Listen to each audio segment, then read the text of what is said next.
Panama City, Panama City. Welcome to Panamá, bella ciudad. Ay, mi Panamá. Bienvenidos a Panamá. 15 August 1519, the beginning of a dream. It is important to know this date because it's the day that we celebrate. Pedro Arias Davila received from the King of España official doctrine for the fealty to be named Panama City, Panama City, Panama City.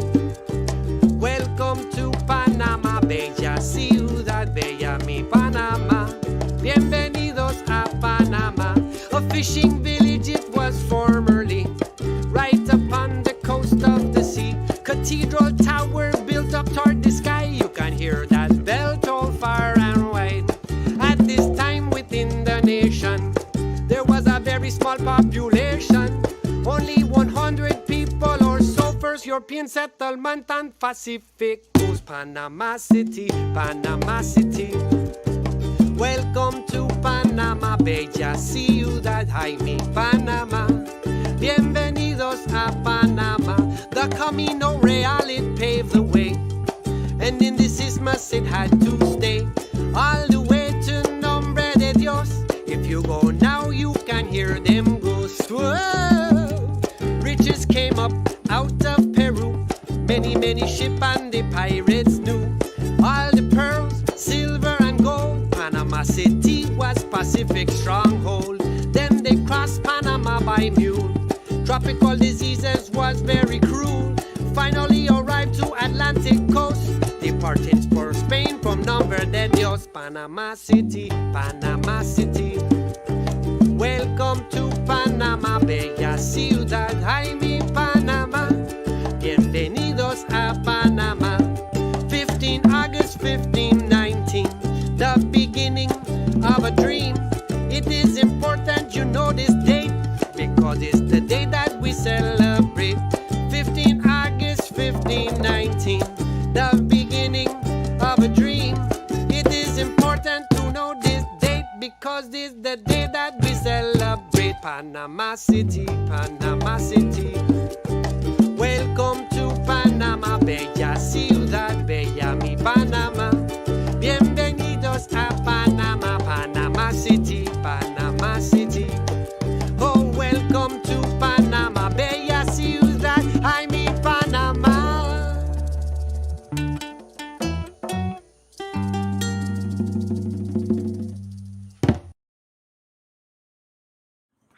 Welcome, everybody. This is Rapping with RapScallions, Season 2, Episode 6. My name is HB2E. Right next to me, Joe Mesquita. How you doing, Joe? What's up, HB? It's good to see you. Good to be here, man.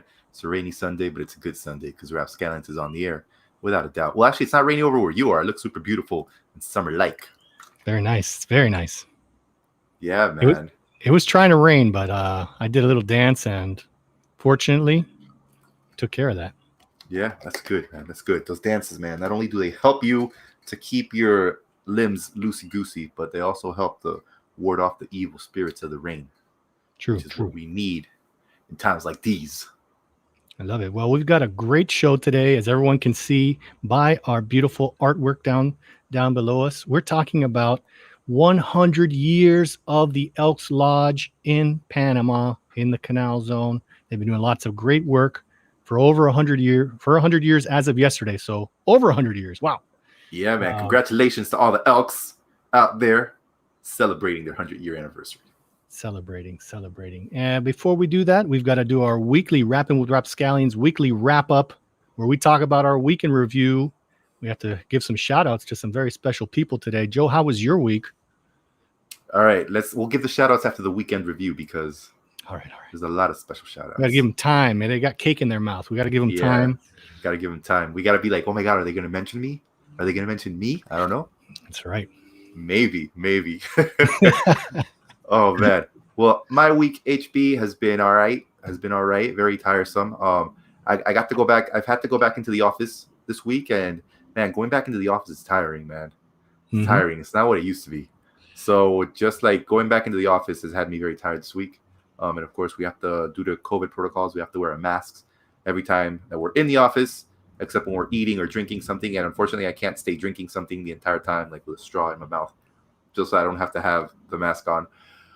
So it's been pretty tiring, but good. Thankful to have a job, most definitely, and to do stuff. So I've been trying to keep it positive. My sister-in-laws are visiting from Miami. Oh, very cool. So yeah, my wife Kelly, she has one sister that lives here, two sisters that live in Miami in the US. They came in to see little baby Morgan, Chechi's daughter. Shout out to Chechi if he's listening. Shout out Chechi. So they came to visit her and see her. Super cute baby, super thick thighs, like a baby should have. Super beautiful, thick thighs that you want to just bite. Like baby cuteness. Baby cuteness. thick cheeks. So they were here to see her. So we got to hang out, talk smack. They got to meet Mo, and chase him around a bit and stuff. So that was nice, man. This morning, I was very thankful. I was very grateful that I was able to participate in the filming of a video for a campaign against violence towards women. So I had I didn't know what it was about either until this morning when I asked, and they told me. So I thought, that's cool, man. That's cool because, we got to stop the violence towards everyone, most definitely. And, we all got to treat each other respectfully, love each other. So small role, small bit part there, but it was fun to do something different, to get out of the norm and just kind of participate in things. So that was good. And yeah, man, just keeping it moving, man. Listening to the thunder outside my window, dog. Happy to be here with you, my friend. Happy to be here with you and with all the fam scallions that are listening in. My friend. That's right. How about you, dog? How are you this doing? week, as you guys can tell, I'm in the interior. I've set up my perch outside. Kind of liked it. You guys can hear the chickens and the sheep and the dog fights and everything. So, and also I've got some filming going on too, and I've been practicing my mustache twirl, so I can. It's amazing. You have it down. Beautiful, man. This is what I do 10 times a day. That's also good for stress release, I think, right? It is. It gets it out of the body. Now, as you guys may have seen, if you tuned into our stories, our RapScallions stories, I was going hardcore on the yard labor. And whoever commented that I was using my chainsaw to trim Tuli Vieja's toenails, you are 100% correct. You win one of the shavings that I kept for the winner of that contest. Man, you can make some delicious soup from the Tuli Vieja's toenails, is what I understand. Right. It's magical. It sounds gross, but don't knock it till you tried it. Hey, and, so that's pretty much what I've been doing this week, as well as, boring stuff I don't want to talk about. But all in all, a good week. I feel strong. I did a lot of yard work. I was throwing logs around, and I feel very manly and very ready strong. To take on the world, dog. I'm ready. We've got some shout outs. I don't know how do we start. Very special fam scallion, always tuning in. Probably not today because he's celebrating, but today is Arnold Ferguson's birthday. Shout out to Arnold Ferguson, y'all. Right. He's always tuning in. He's always giving us a lot of great comments, participating in the conversation. So we hope that you're out there getting pampered because, as we all know, fam scallions deserve to be pampered. That's a fact, man. That's a fact. All fam scallions worldwide deserve to be pampered, without a doubt. But today, especially, Arnold Ferguson. Here we go. Jahaira says, happy birthday, Arnold Ferguson. That's right. He's out there drinking, I think he's drinking Modelo Blonde. That's what he was drinking last time. No doubt, man. No doubt. Cheers to you, Arnold Ferguson. As a matter of fact, cheers to you, Arnold Ferguson. Here we go. Chin, chin. I got excited. If anybody else out there is celebrating a birthday, please let us know. We'll give you a very special shout out. And maybe if you're nice, you'll get one of the Tuli Vieja's toenails. Maybe. You never Another know, big shout out that I want to give is to Franz Quo. No doubt, man. No doubt. Big Franz Quo. Not only has he been, he sent us another donation, which if you guys would like to make a donation, you go to our website, PanamaRP.com. We've been working on it. Joe's been grinding away at the internet. We're getting our episodes up to date. And at the top, you'll see a little PayPal thing where you can donate if you like, or if you want to. There's several different ways of donation, which we'll talk about later in the show because the Elks Lodge is a fraternal order and they do a lot of charity work. So we'll talk about ways to help But For there's sure. another reason why I wanted to give a shout out to Franz Quo is No that besides giving us a topic for today, he helped us immensely by doing what he does also well, which is research. Our research department is super strong now. Mm-hmm. Let me tell you something, man. If you guys need information on anything, Franz Quo is the man, because there's nothing he cannot find. Yeah, There's nothing he's like Tank in the Matrix. You call him up, you're like, "All right, we need information about the Elks Lodge," and he goes, "No problem, Neo," and then it all comes into our brain. Yeah, that's how we get our knowledge. Incredible. So big shout out to Franz Quo. Hopefully one day we can get you on the show just for a minute, so you can say, "Hey, what's up, guys?" We got to do it. Maybe we can bring him into the control room and he can whisper things in our ears. That's right. Yes, sweet knowledge into our ears. Yeah. So, well, I guess that. Do you have anything else that we need to talk about? Oh wait, we had some Marea Roja action going on, didn't we? Oh, we do. You're so correct, man. Hey, as most everyone knows, everyone who enjoys football, that is, because if you don't enjoy football, that's okay too. But there's a lot of World Cup qualifiers going on. Last week, right now, in this coming week, right now Italy is playing. England's been playing everywhere, all over Europe and everything. But Panama is also playing. They had a very HB. They played against Costa Rica on Thursday. Yeah. We played really, really well. We played very well, but the goal wasn't happening. They couldn't make it happen. It was not happening. We were playing really well. I think that right now, under the current coach Christensen, man, they're playing really great, free flowing. They were dominating the game with the passes and the stuff, man. But it was just like they were trying to score goals, but for some reason, of course, Costa Rica also has Keylor Navas, who is a world-class goalkeeper. One of the best in the world. I have a colleague in Costa Rica. We were talking about the game, and he was like, "Hey, there's a reason Panama didn't score. It's because he's so good." I was like, "Man." I was like, "Man, maybe, we'll get better. Maybe we need better finishing." But man, Panama played really well, and they're playing Jamaica today. I remember I went to one of the games a few years ago where Jamaica was here in Panama. I went to Rommel, and that was a beer bath, my friend. Every time a goal was scored, beer went flying. It was crazy. We got a lot of people tuned in today, Joe. We got a lot of people tuned in. Michelle Quo says, "Happy birthday, Arnold Ferguson." My uncle Steve Helens tuned in. He says, "Hey, HB, first time I've caught your live program. Enjoy. Hope all is well." Boom. We're having a ball, and so glad that you're tuned in because, as other people have tuned in before know, we're preparing for a Canal Zone, the history of the Canal Zone police episode, and we're getting all the information. We're going to sick Franz onto that. And he's just going to be, he's going to get on that information. He's going to help us. Michelle Quo says, "Franz Quo is a living, walking encyclopedia." And that's not a lie, Joe. You know what happened one time? What happened? I was in Casco Viejo, and he was in Panama visiting, and he was giving a tour. And I walked up to him. I was like, whoa. You're in my territory. You gotta pay to give tours in my territory. Anyway. All jokes aside, the guy is a living, walking encyclopedia. We came to an agreement, so that we could both amicably give tours of Casco Viejo, and then we drank beer, so it was all good. Hey, man, let me tell you something. For you to just arrive into the country and be like, "I just landed. I'm off the plane right now. You know what I'm going to do? I'm going to give a tour of this country that I was not in for the past I don't know how long, because that's how confident I am in my knowledge." That's crazy. That's crazy. Look, we have a new viewer. We have Ricardo Manning is tuned in. That's Carina Manning's father, and he will be happy to know that we're working on a Canal Zone Police episode. We're doing a lot of research, and it's taking a little longer than we would have hoped for, but we want to make sure we got all our facts straight. Mikey Boyle's tuned in too. Let's see. Hey, let me tell you something. It's Carina's brother. My bad. I read that real quick. I saw Vivian Gonzalez, so I got confused. So, what's up, Ricardo?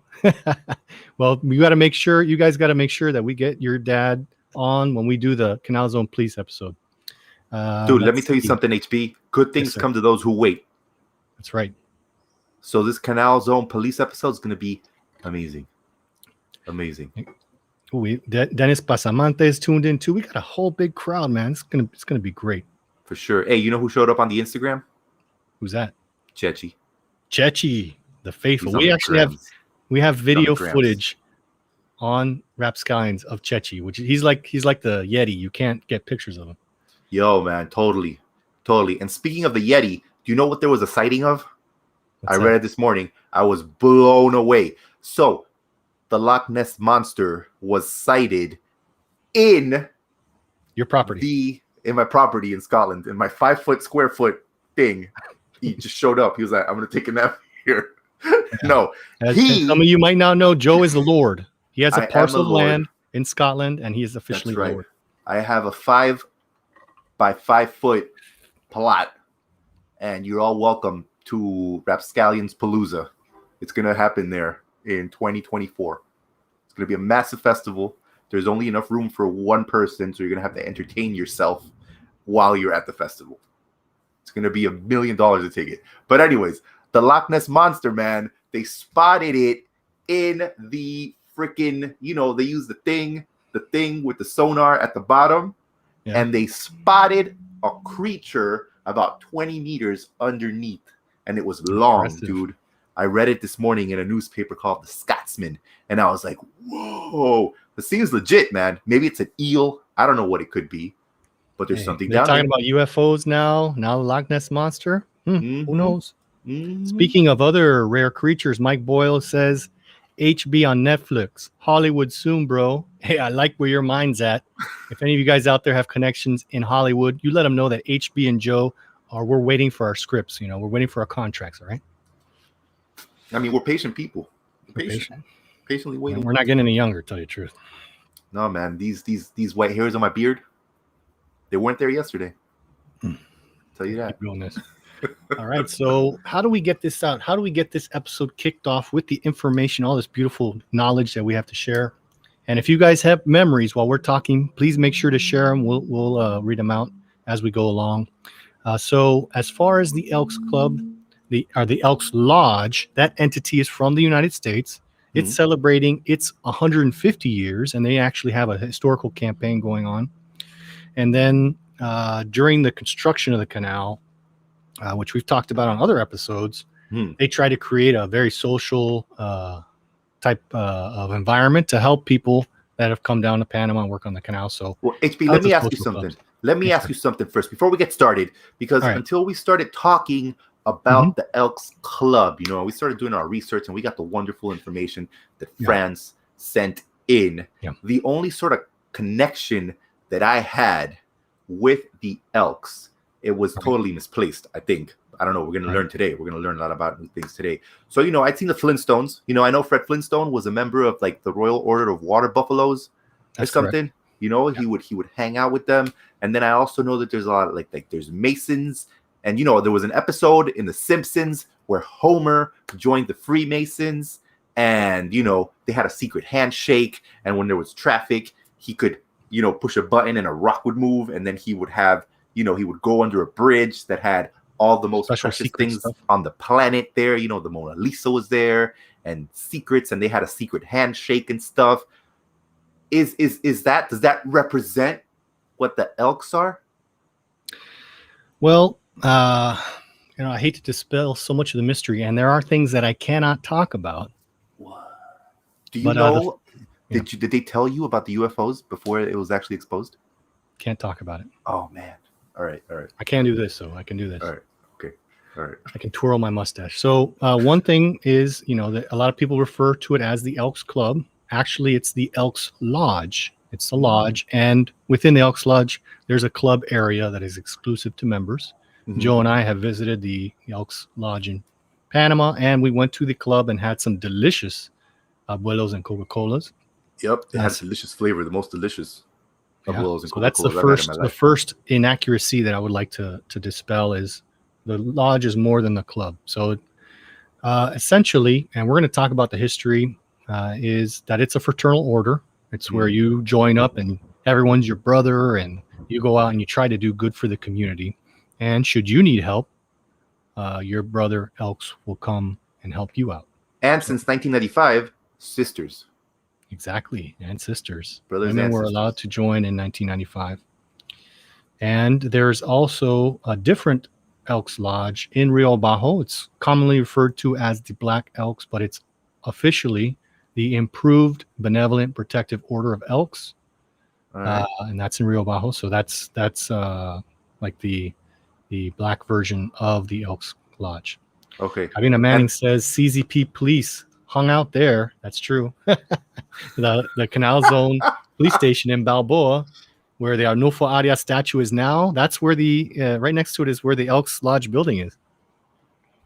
True that, man. True that. That building is still there. And one of the things I didn't know that I found out after, with conversations with you and just like reading stuff, is that that building that is currently there was actually built by and for the Elks with a specific purpose of housing the lodge, right? That's the lodge. Would that be the lodge? That's correct. The lodge as an entity is within. There's a meeting area, which is the lodge floor, and then we have offices, the club area, restaurant area, and I don't know how do you want to get started? How do you want to kick this off, Joe? Yeah, but you know what? We already started, man. We started the moment that we said "What's up" to everybody. Well, maybe we should go way back and talk about the history of the actual Elks Lodge in the United States. And I think it's something that rings true with both of us. You know, we're, besides being handsome internet voice celebrities, we're also with amazing actors. Facial hair. Yes, with amazing facial hair. Beautiful. Yes, so we are. Does anybody out there actors. know how the Elks got started in the United States? Why don't you tell them, Joe? Hey, man, I'm gonna tell you, man. So check it out. The Elks were started. Well, the spirit of the Elks, when they came into creation, was an English guy. His name was Charles Algernon Sidney Vivian, and he was born on the 22nd of October, 1842. And he was a very successful comic singer and dancer in London. All right. So, you know, after he did his thing over in the UK, he was like, hey, you know what I'm going to do? I'm going to take my talents to the US, to America, which is where everybody was going, right? America New York was City. the place to be. New York City, because you know what they say, HB, if you can make it there, you can make it anywhere. Truth. Anywhere. So Charles was all like, I'm going to get on this boat and I'm going to set sail. So he set sail. He peaced out. His family was like, I'm out of here. I'm going to NYC. And when he got there, this guy was so charismatic, so jovial, so magnanimous that other actors and entertainers were like, man, I got to talk to this guy, Charles Algernon. That is an amazing name, by the way. Algernon. Right? If anybody say it 10 times fast. King about a name, you should go with Algernon. Though I think in Spanish, if you live in a Spanish-speaking country, it'll be like Algernon. Algernon. Algernon. So I don't know how great that would be. But anyways, back in the day in New York in 1867, that name was the cat's pajamas, man. People loved Charles Algernon, right? So he got there. He was like, what's up, guys? My name's Charles. Man, everyone loved him. Super cool guy. Yeah, man, they loved him. They loved him. So they gravitated towards him, right? And then, you know, during that time on Sundays, they had this thing called the Blue Laws, right? They had the Blue Laws, and nothing could happen on Sundays. So all activities in New York City on Sundays kaput. People couldn't go out. People couldn't go. Well, they could go out, but they couldn't have fun. So you were like quarantining from fun. What are we gonna do? Fun lockdown. Like the black hole of fun. Black hole fun. That's right. And you were like, man, it's Sunday. I want to have fun. No, can't have fun. I hate to cut you off, but Steve Helen, he knows how the Elks got started. He said, well, there was a mama elk and a papa elk, and the rest is history. And they produced Charles Algernon. The original. That's the original elk. The two-legged elk. That's right. So these guys were like, man, there's blue laws on Sunday. We can't go out. So mature, man. So mature. Right. So like, you know, they couldn't like have fun. So what did these cats do? They were like, yo, let's start meeting up on our own, but on the down low. That's so right. that the man doesn't know and shut down our fun. Right? I'd be like, Charles, hey guys, next Sunday we're gonna meet over at Joe's house. You got to bring the booze. You got to bring the ice. You bring Twister. We're gonna have fun. We're gonna have fun. We're gonna dance and sing, man. Somebody's gonna entertain us. It'll be the best. But shh, don't let anybody know. Don't let anybody know, man. Because if Johnny Law shows up, we don't know you. That's right. The first law of Blue Sundays is you don't talk about Blue Sundays. You don't talk about it at all. So these guys, man, they got super well organized. They were like, man, you know, like HB said, you bring the booze, you bring the games, you bring everything. And they got a name for themselves, right? They called themselves the Jolly Corks, right? HB, you want to tell the people? Corks. You want to tell the people why they call themselves the Jolly Corks, my friend? Cheers, cheers. Let's take a sip first. Yeah. True that. So the Jolly Corks, it was like a more formalized group of partiers. It was a bunch of actors getting together, and they decided on the name because Mr. Algernon, Charles Vivian, Mr. what's his name? It's so long. The name's so long. Yes. He had a bar trick, you know. And you guys know bar tricks, you know, like if you can do this. And he had a bar trick, where he would fool people with a cork, and the person who lost would have to buy the round of drinks. So, you know, so that's how they kind of kept the fun going, you know. So hey, everyone needs a drink. We're actors. We don't have much of the moolah. Speaking of that, go to PanamaRP.com and press the donation button. Shameless, right. Shameless, Joe. Oh, but it's okay, man. It's okay because times is hard, man. Times is hard on the boulevard. Exactly. So he did this bar trick involving a cork, and when it was time to give a name, when all these people that were having so much fun and they were creating more of a formal group or more of an organized group, they decided, hey, why don't we call ourselves the Jolly Corks? And, you know, as an inside joke amongst them. And everyone liked it because, you know, I'm pretty sure all of them failed the bar trick and had to buy at one point or another, the group of actors, a round of drinks. Yeah, Speaking of drinks, Carina Manning says, I feel like I need to make myself a drink. You make yourself a drink. It's Sunday fun day, and we're going to have fun talking about history. No doubt. Cheers to that. Salud.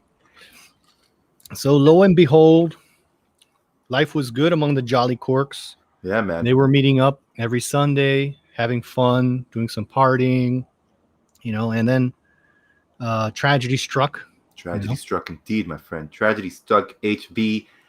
Mm-hmm. And one of their members died. Christmas 1867. Yeah. Sad times, man. You know, this is like in the movie when you're like, oh my God, we're a ragtag band of like dudes. Let's get together and have fun. And you're like, oh man, everything's going really well. And then poof, tragedy strikes. On Christmas. On Christmas.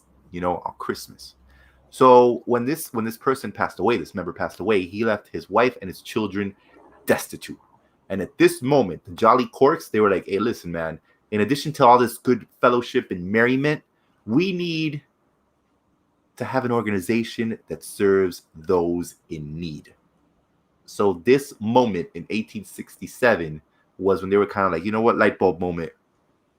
We like having fun and all that, but hey, how about helping people too? Yeah. You know, because people got to help people, man. So in February 16th, the 16th of February, 1868, 2 days after Valentine's Day, they established the Benevolent and Protective Order of the Elks. And who do you think they elected to head it? Monsieur Algernon.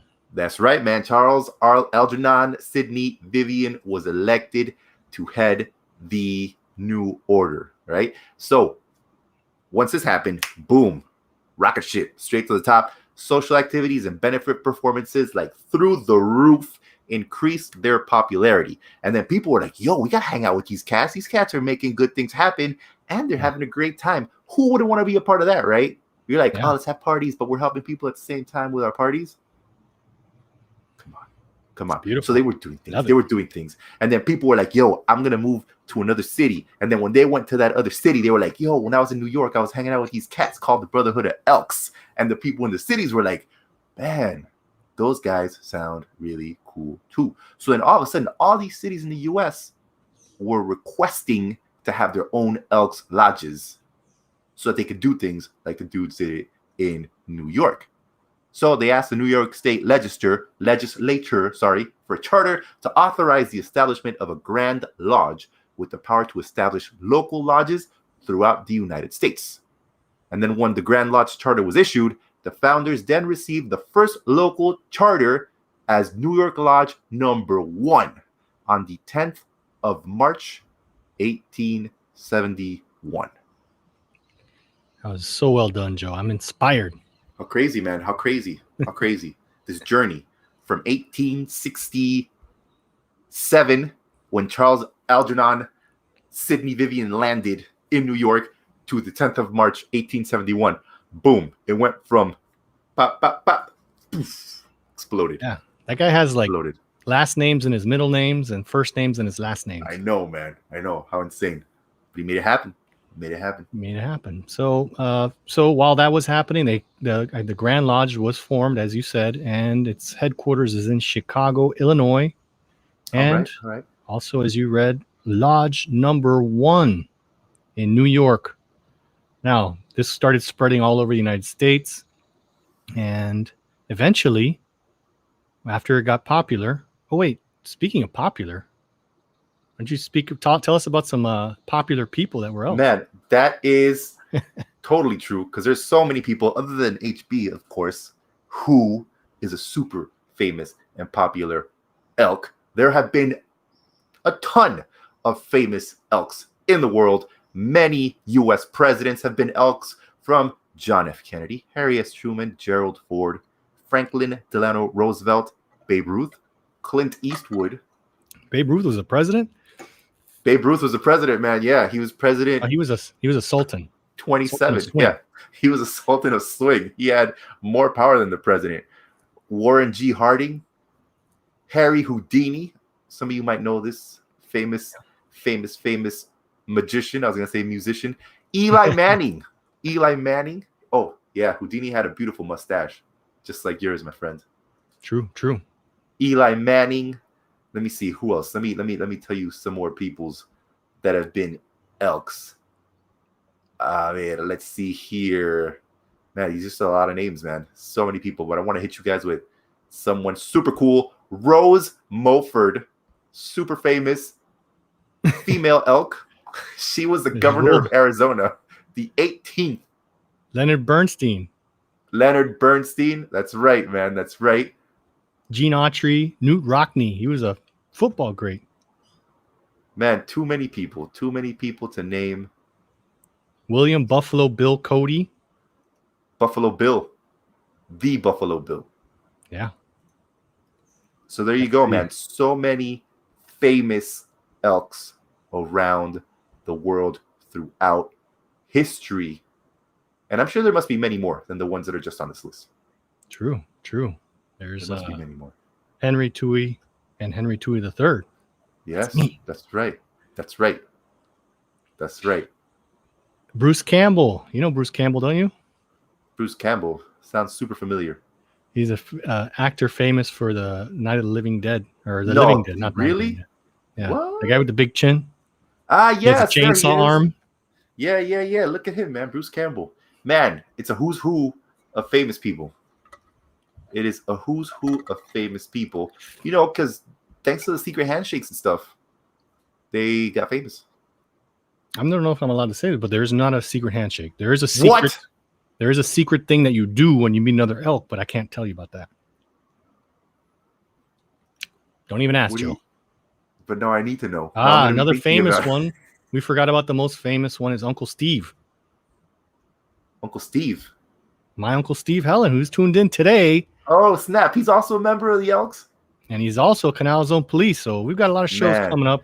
I think we should, you know how in teams now you can drag people into meetings? I think we should drag your Uncle Steve onto this show right now, put him on the spot, and be like, tell us all your secrets. He's also a Mason in the Abu Saad. Oh, man, he does it all. Oh, look, a chicken. Yeah, man. So as the Elks Club's notoriety was spreading, we have all these people joining up amongst the famous peoples and presidents we were talking about. So all over the United States, I believe the northernmost one lodge is in Anchorage, Alaska. All right. And then you have a lodge in Hawaii, which I've heard is very beautiful. Huh? And then something happened on or around 1903, 1904 overseas, and that was the building of the Panama Canal, wherein many people from the United States traveled to the beautiful Isthmus of Panama to start this great work. Mm-hmm. And lo and behold, can you guess? Some of the people who worked on the canal were members of the Benevolent and Protective Order of Elks. That's what the BPOE stands for, Joe. Benevolent and Protective Order of Elks. Yeah. That's crazy. Yeah. That's crazy. Yeah. We've talked about it before, and Franz has really helped us a lot in getting some of this information. But, let's set the stage. What was Panama like during the construction era? We know that the French tried to build a canal in Panama, and that was met with many, many difficulties. Mm-hmm. And the first year of the construction by the United States, they were having a tough time. Yep. Yeah. I think they were having they were trying to motivate people to come down here, right? And do some of the work and be like, hey guys, come down to Panama. It's great. Look at all the cool things you can do. We've done away with all the diseases that'll kill you and everything. It's not so bad. That's right. I think the number one fear. I know my great grandfather, he was in the Philippines, and they're like, you got to go to Panama. He's like, I don't want to go to Panama. People die when they go to Panama, And like, Jules Dongler, the French administrator, he came with his family and he brought coffins with him, and he filled them all up too. Man, talk about being prepared, man. Right? It's that's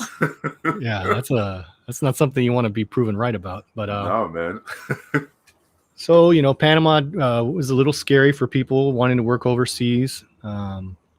So John Stevens, what he did was he said, stop all the work.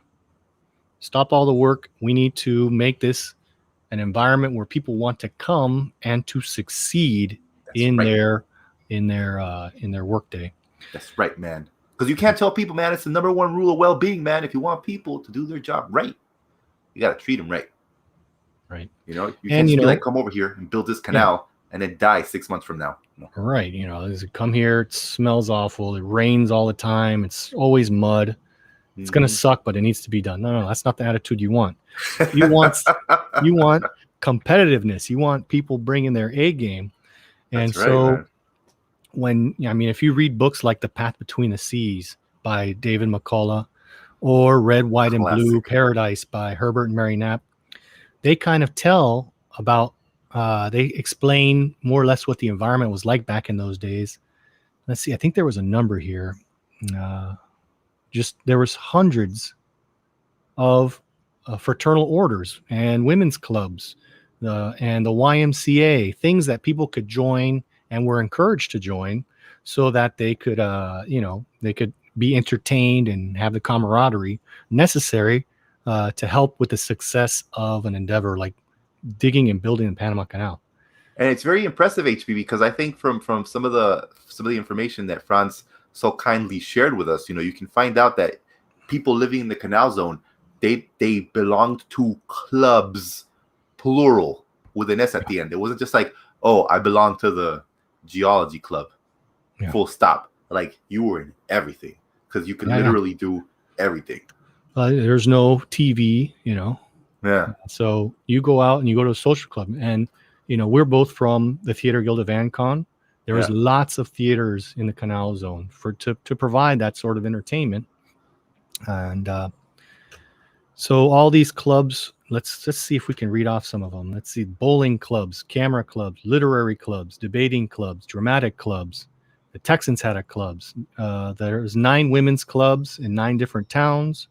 Locomotive engineers had their clubs and brotherhoods. Fraternal and secret orders abound. The Masons, the Patriotic Sons of America, the Independent Order of Odd Fellows, the Fraternal Order of Eagles. I think that's the one Homer Simpson joined. And that one? Last but not least, with the Benevolent Protective Order of the Elks, the Improved Order of Red Men, the Modern Woodmen of the World, the Knights of Pythias, and the Knights of Malta. Everyone had their chapter, and they were all very active. And I think there's still a lot of those are still around today, right? Like they didn't just dissipate, or did they? Well, yeah.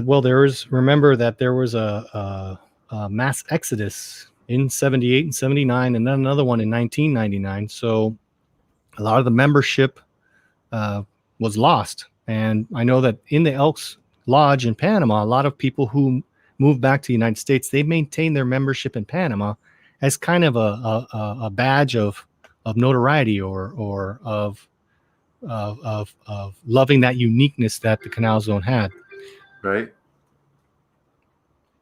So, do we get a sports update? Yeah, sorry. Did Panama start playing? No. I put the volume down on my phone, but ESPN doesn't respect that. No, Italy and Switzerland has finished 0-0. Okay. If anyone's interested. Well, even on during the 50s, as Herbert and Mary Knapp, things like this Diablo Spinning Club, we've all heard of that. Right. Let's see. Gamboa Golf Club, the Legion, Knights of Columbus, Jewish Welfare Board, VFW, Veterans of Foreign Wars.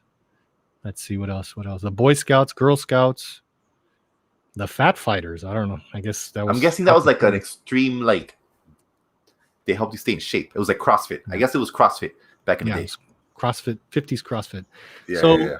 So some of the research is telling us that after the Second World War, a lot of these clubs didn't have the activity that it had before, and it started waning. Sense. Yeah, it makes sense. But that's nevertheless, cool. Mike Boyle chimes in. He says, soon on Netflix, starring HB, Life on Mango Street. The song at the beginning of the show was a song that Joe and I, the RapScallions, wrote and produced for Shorty and Slim. We'll play it again at the end so you guys can listen to it. It's called Panama City. It's all about the history of Panama. Dude, Mike also chimes in saying the VFW.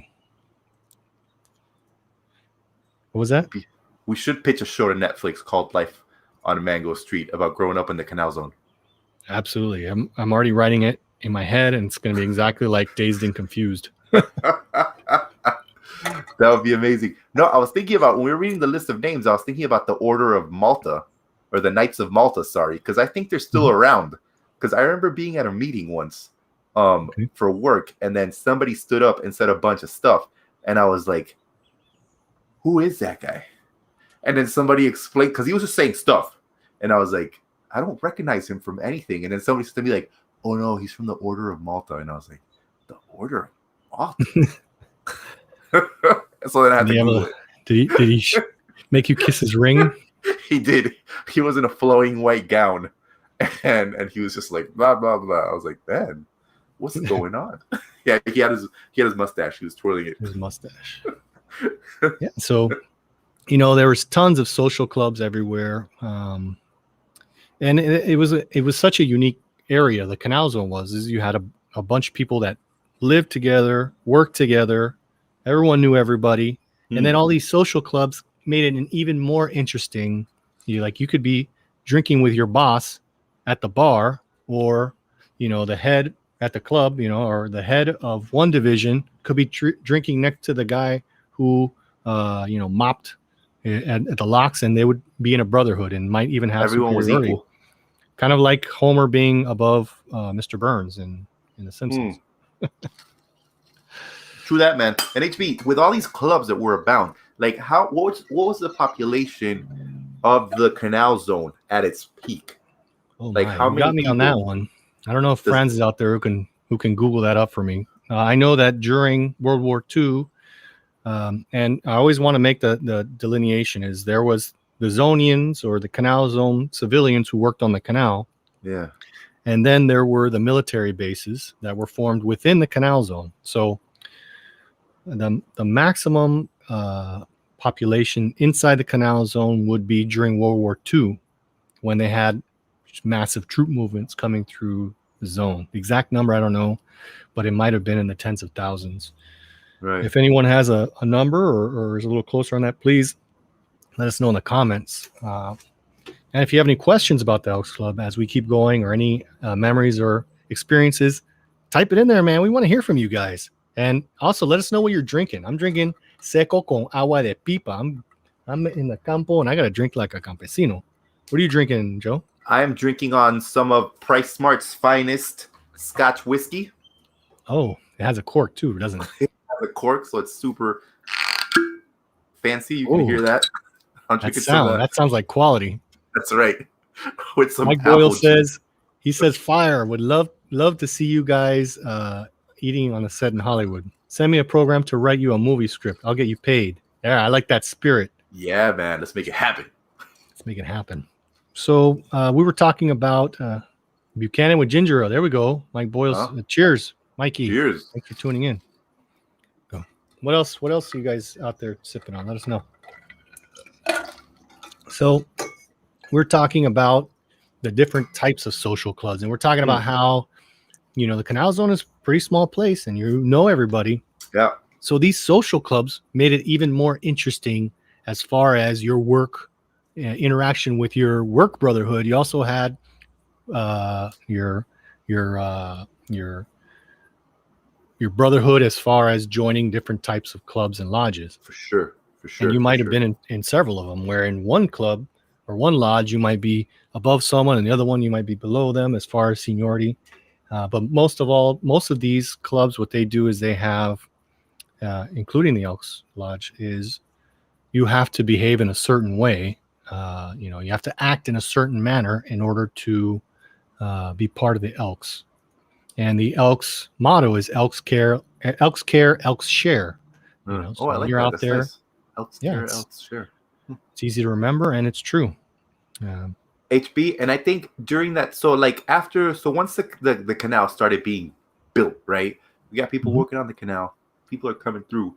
As you said, a lot of people started coming through that were members of the Elks in the U.S. However, there was no Elks on the Isthmus at that time, right? And I think some of the research that we've seen, some of the information that Franz sent over, we're talking about as far back as like 1907, I think, right? Where you had people coming through, and there were other clubs already kind of set up on the Isthmus. I think there was mention of the Odd Fellows Lodge already being here, and then there was also the Improved Order of Red Men, which at the time said they were the largest fraternal organization on the Isthmus. They had tribes in Cristobal, Gorgona, Las Cascadas, Empire. Where was Empire? Empire was out by Gatun before it was flooded. All right. Okay. All right. And so they were there, Culebra, Pedro Miguel, and they had about 700 members at the time in 1907. That's a lot. Yeah. Did you get the attachment on the research email? Yeah. I'm looking at it right now. Okay, good. Yeah. Indeed. And there was also social clubs formed specific to the canal, such as the Society of the Chagres, which there's so much investigation that we need to do about that before we do a show. And that was, you had to have worked. Okay, in case you didn't know, there's something called a Roosevelt Medal, that if you worked 2 years on the canal without any breaks or anything, you would get a medal forged out of the French railroad. And then you got a bar. That sounds amazing. Yeah, you had to have a bar for every year after that. And you had to have, in order to be a part of the Society of the Chagres, you had to have worked at least 3 consecutive years on the canal, uninterrupted. And my great-grandfather was a member of both the Society of Chagres, and also, as it pertains to today's show, he was part of the Wandering Herd. What's the Wandering Herd? The Wandering Herd. So glad you asked, Joe. You pick up. You're like Sherlock Holmes, my man. Seriously, I'm all about getting information. So, here we go. The Wandering Herd. What it was is that was the U.S. workers that were members of the Elks Lodge in the States, but didn't have a lodge in Panama.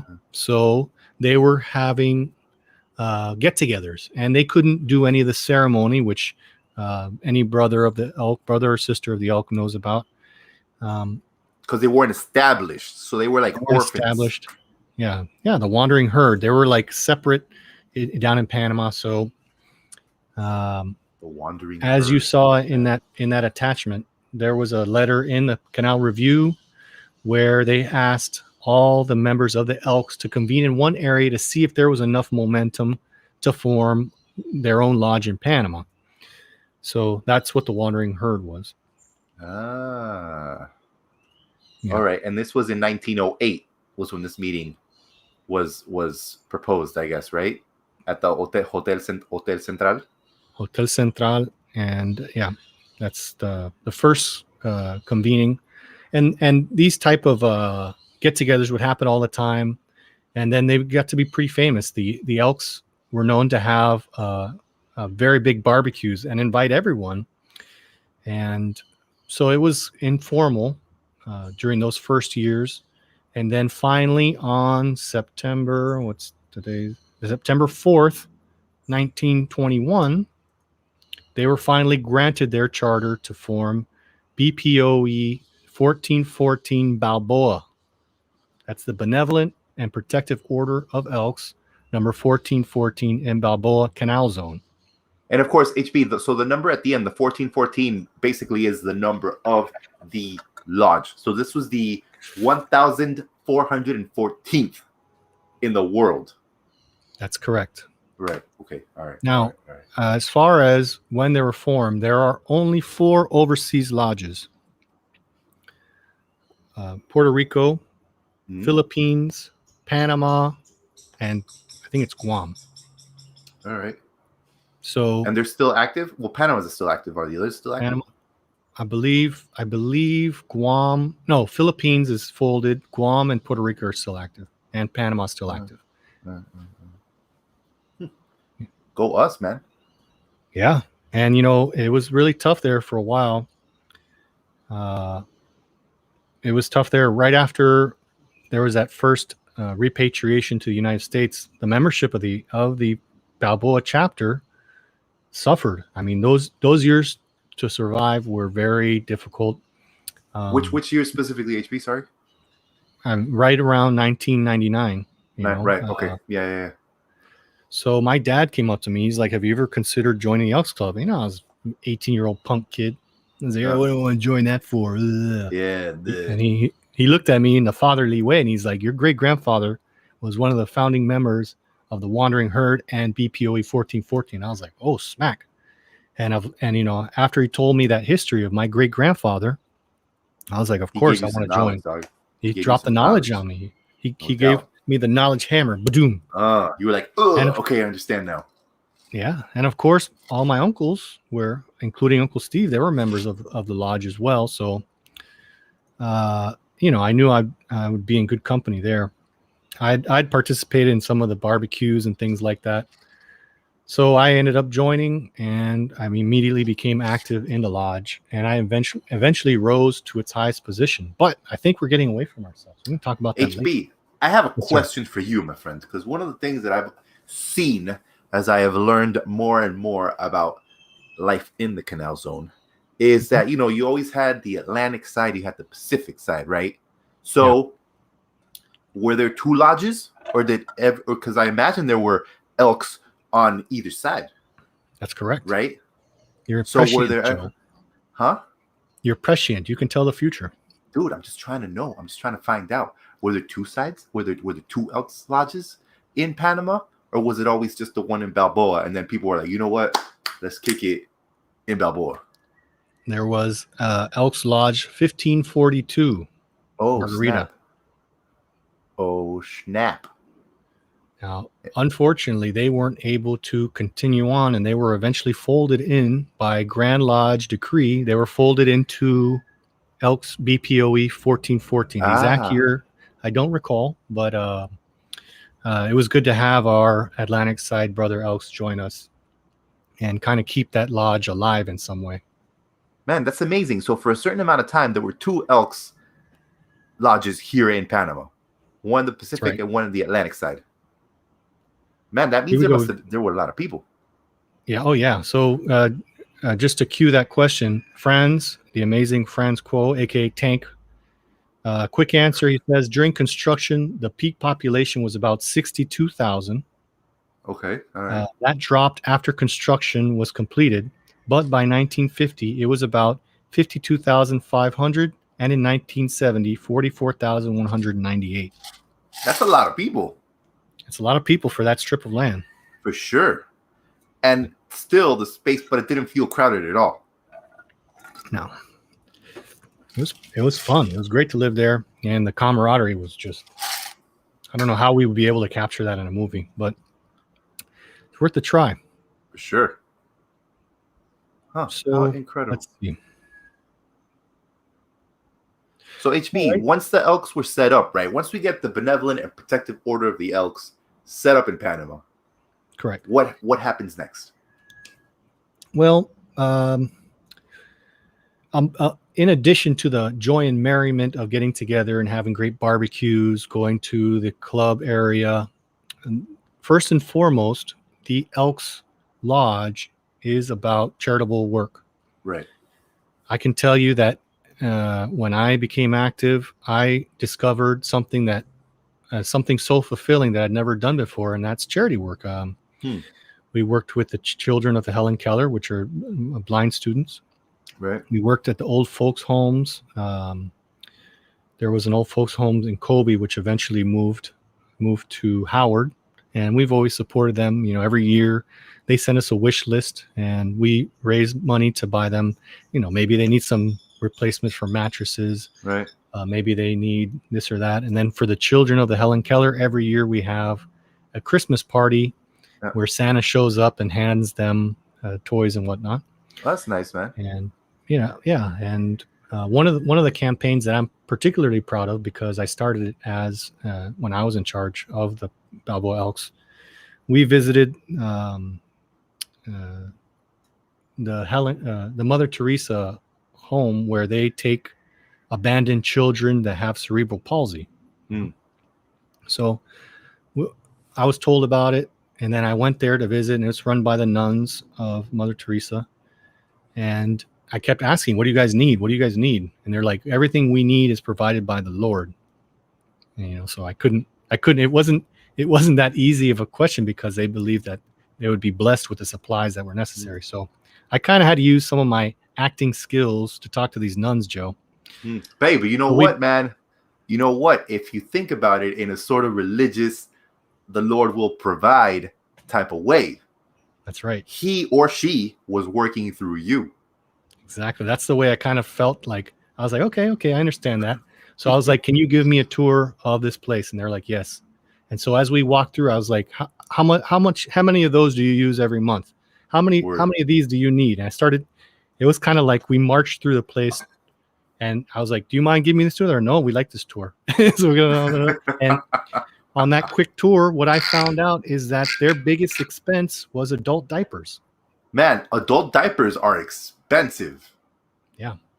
Super expensive. What we did is we had a barbecue at the Elks Club, and you'd sell a ticket. And, you know, even if people didn't want to come, when they found out what the goal was, they bought the ticket. And they're like, you know, you can donate my plate, but I'll buy 2 tickets. Yeah. And what we ended up doing is just buying, what we like to say, we bought a container's worth of adult diapers. Man, that's and we amazing. took them over. And, you know, that type of fulfillment of doing stuff, it's something I had never felt before. And it's something that I've maintained since then. We'll talk about some of the pitfalls after we dive a little bit more, because there's good and bad in everything. And I want to tell you guys about that, the people who are tuned in, because if you want to become more charitable, there's things that you need to keep in mind. So going back to the history, Joe, is so finally the Elks Lodge was formed in 1921, and then a little bit later, I don't know exactly, but you can tell by the increment of numbers, 1542 was formed in Margarita.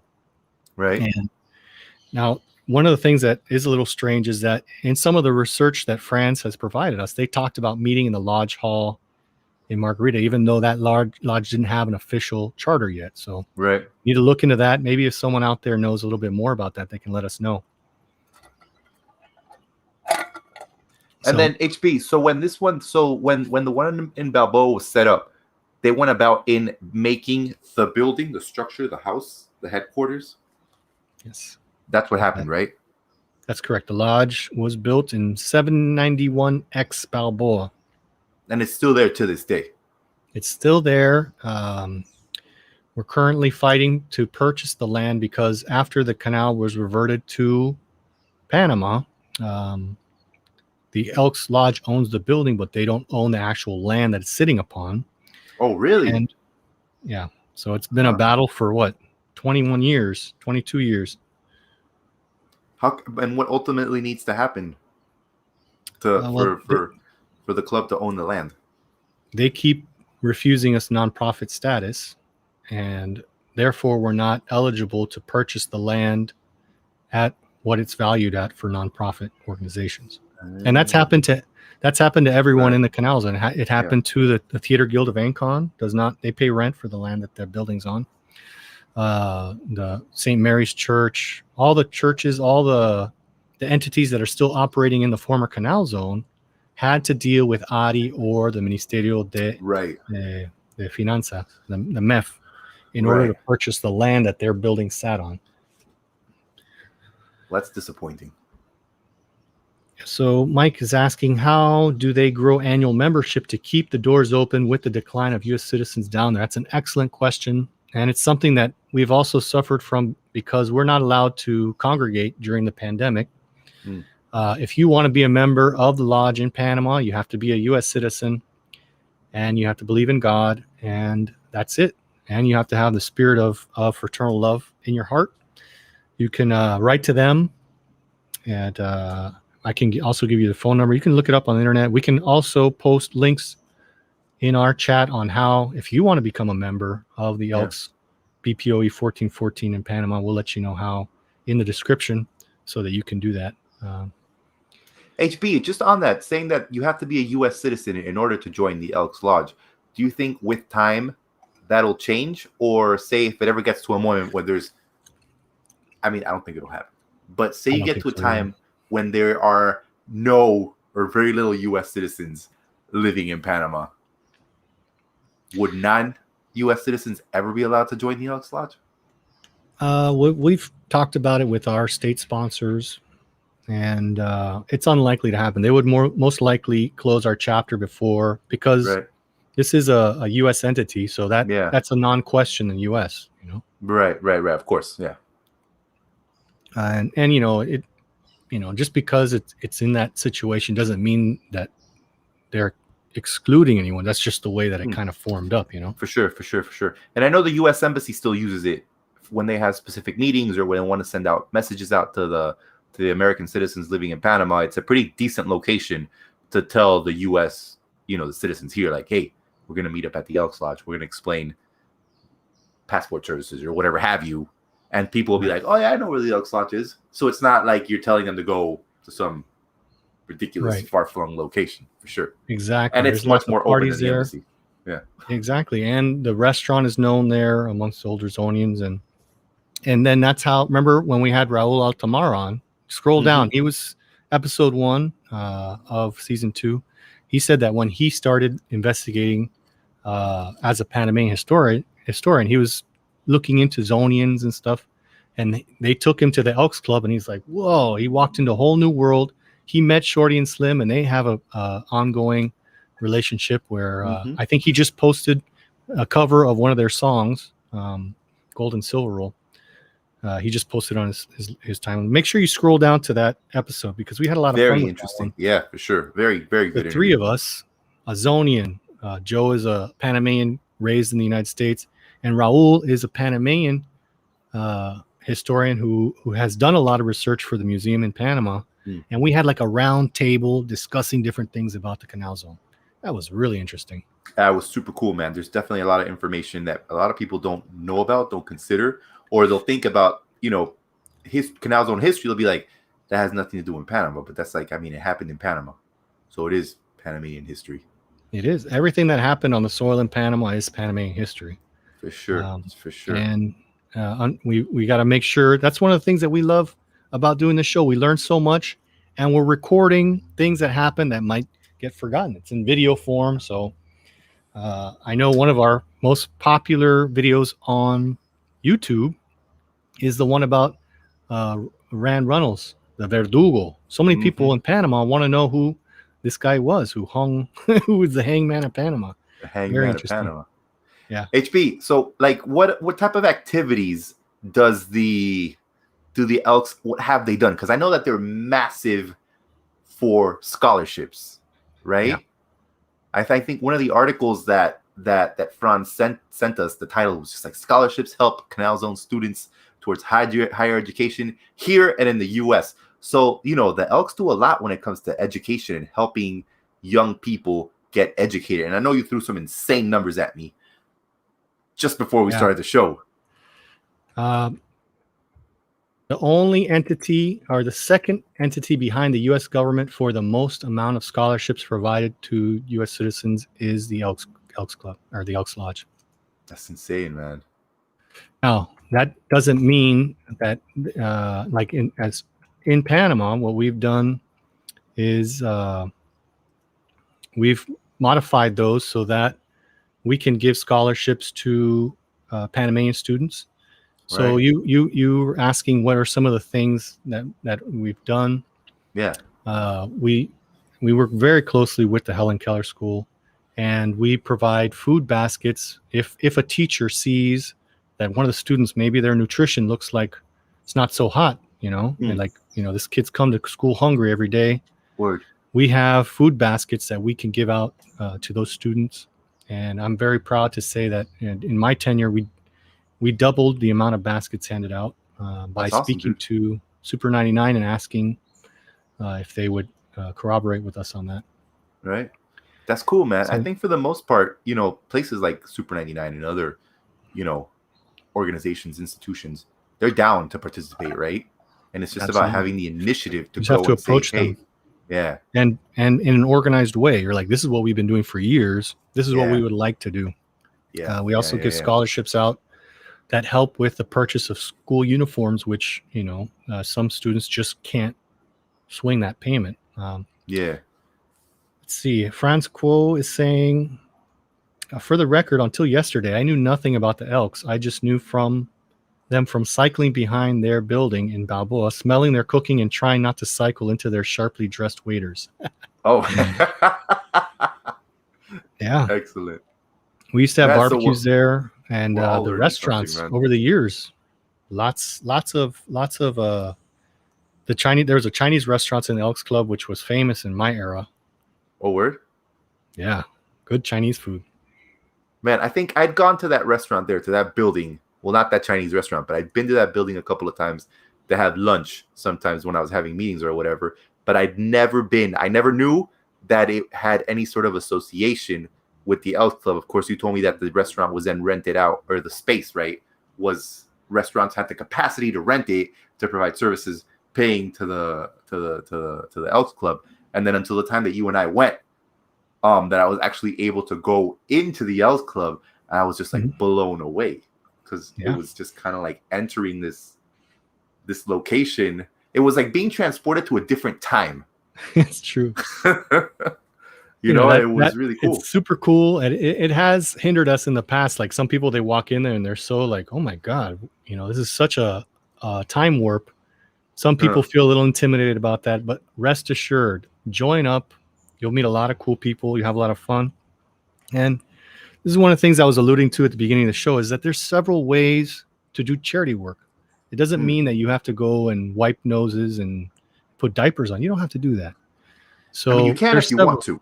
You can if you want to, and more power to you. We need hands on deck. But there's several different ways that you can share and do good around the community. One is probably the one that everyone's thinking about. You can donate money, and that's where all these fundraisers come in. You have bake sales, or you have barbecues or whatnot. You can donate your money. Maybe you don't have time, but you want to help out, you can donate money.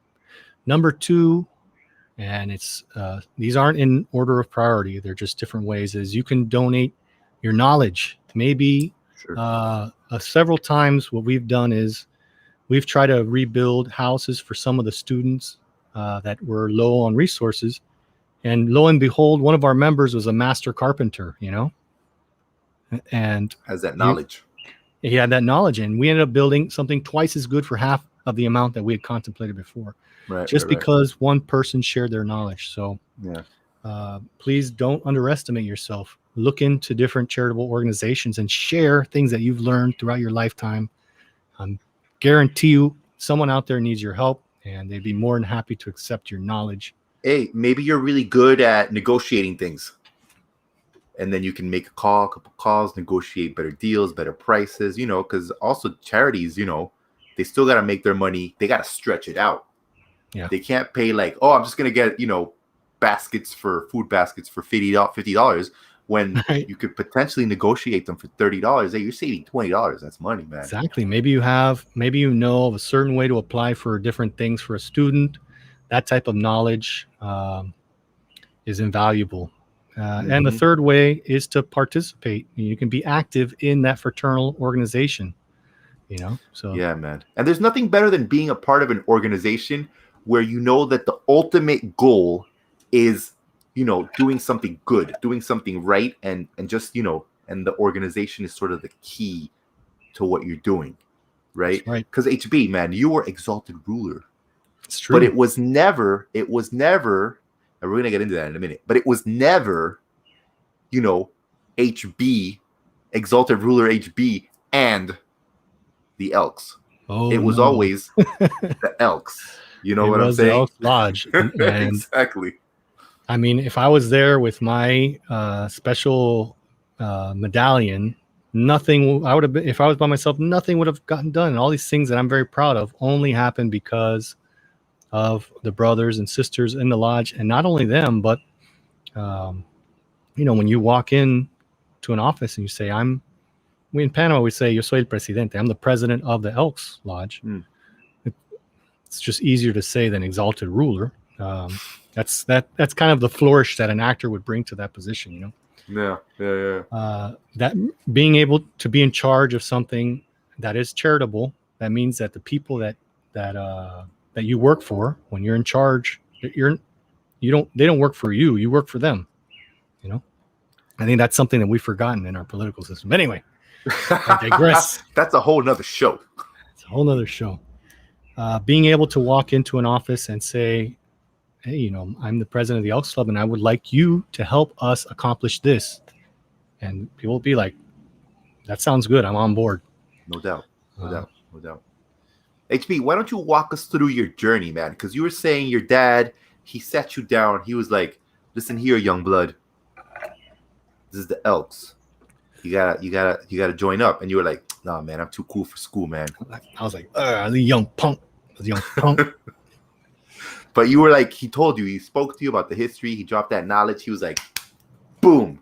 He hit you upside the head with it. He did. He was like, did you know? And my dad had a cool way of doing it too. He wasn't mean or dickish about it. He was just like, he was like, oh, you think he didn't say, oh, you think you're too cool. He's like, oh, well, did you know that your great grandfather was one of the original members of the Wandering Herd? And I was like, oh, that's so cool. Yes, I'll do it.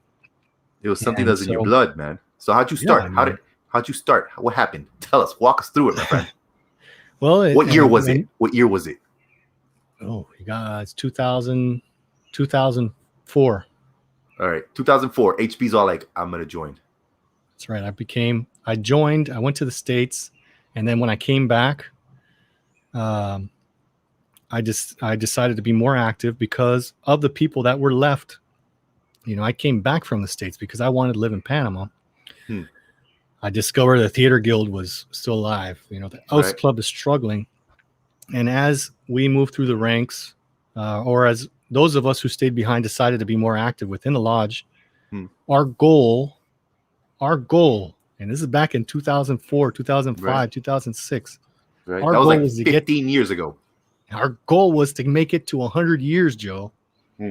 So being able to do a show today about the 100-year anniversary of the Elks Lodge in Panama, I'm going to try and be humble, but brother, I got to tell you, I'm very proud of my brother and sister Elks. More power to you, man. More power to you. If that was your goal, man, you did it, dog. Congratulations to you and all the Elks, man.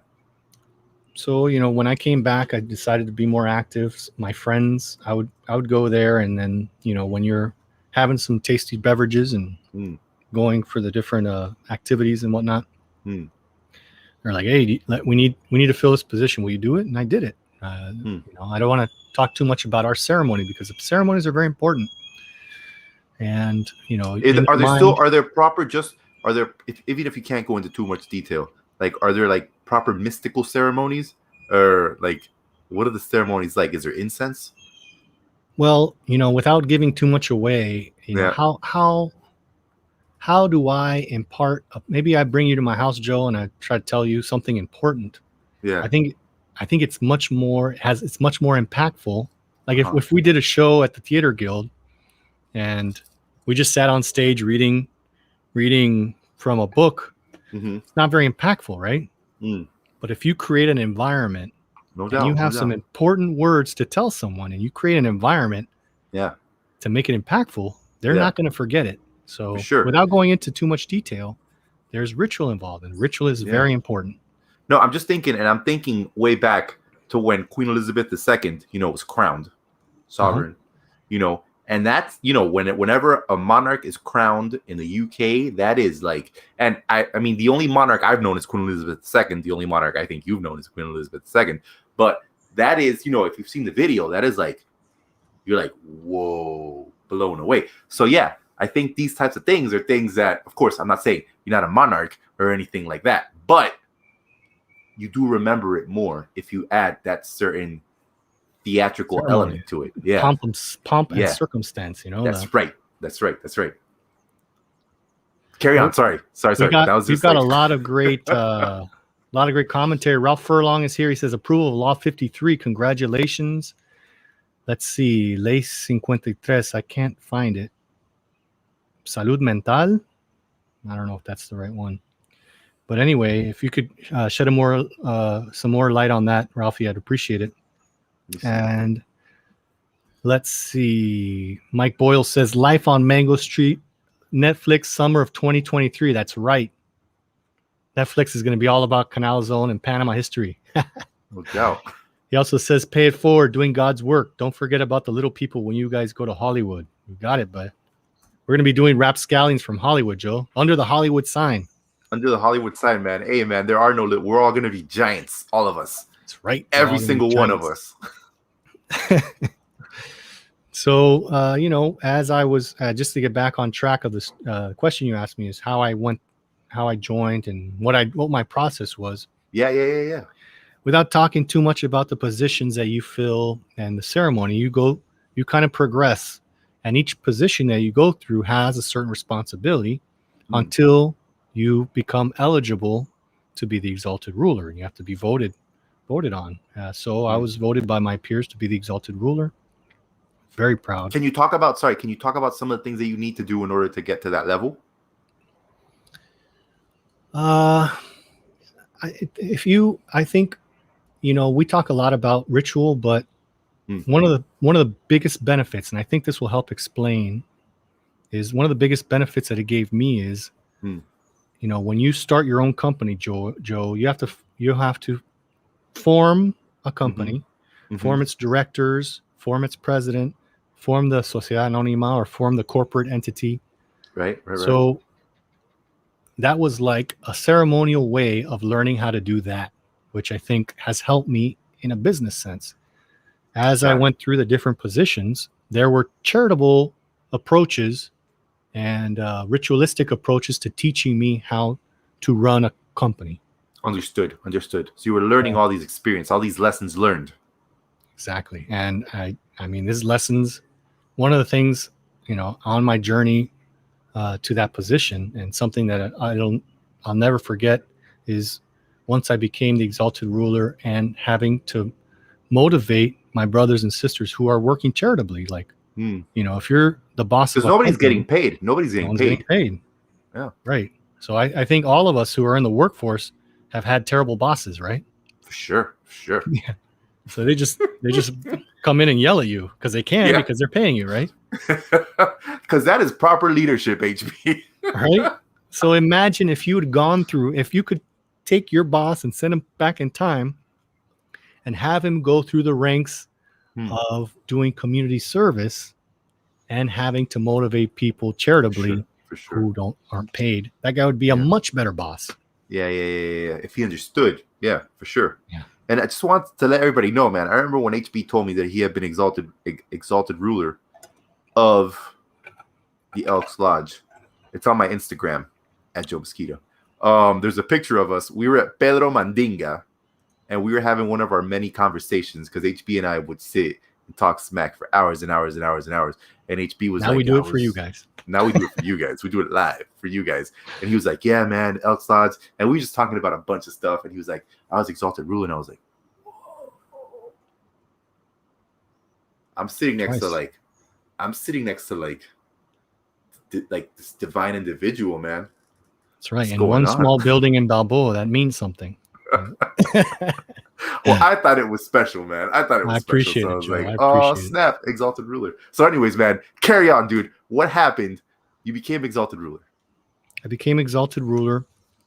And for years, one of my very good friends, I knew him from Sacred Heart Church. His name was Mike Progana.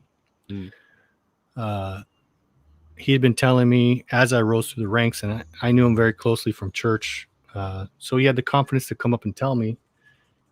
He was in charge of the charity commission, the community activities committee, which we call the charity committee, right? He had been telling me for years, you need to find a replacement for me. And I was like, no one can replace you. Mike Progana was in the Lions Club, the Rotary Club, the Elks Club. He was a member of all these different clubs. Right. And he used his participation in those clubs to funnel charitable money and charitable endeavors towards the most needy in Panama. And his favorite group was the Helen Keller School.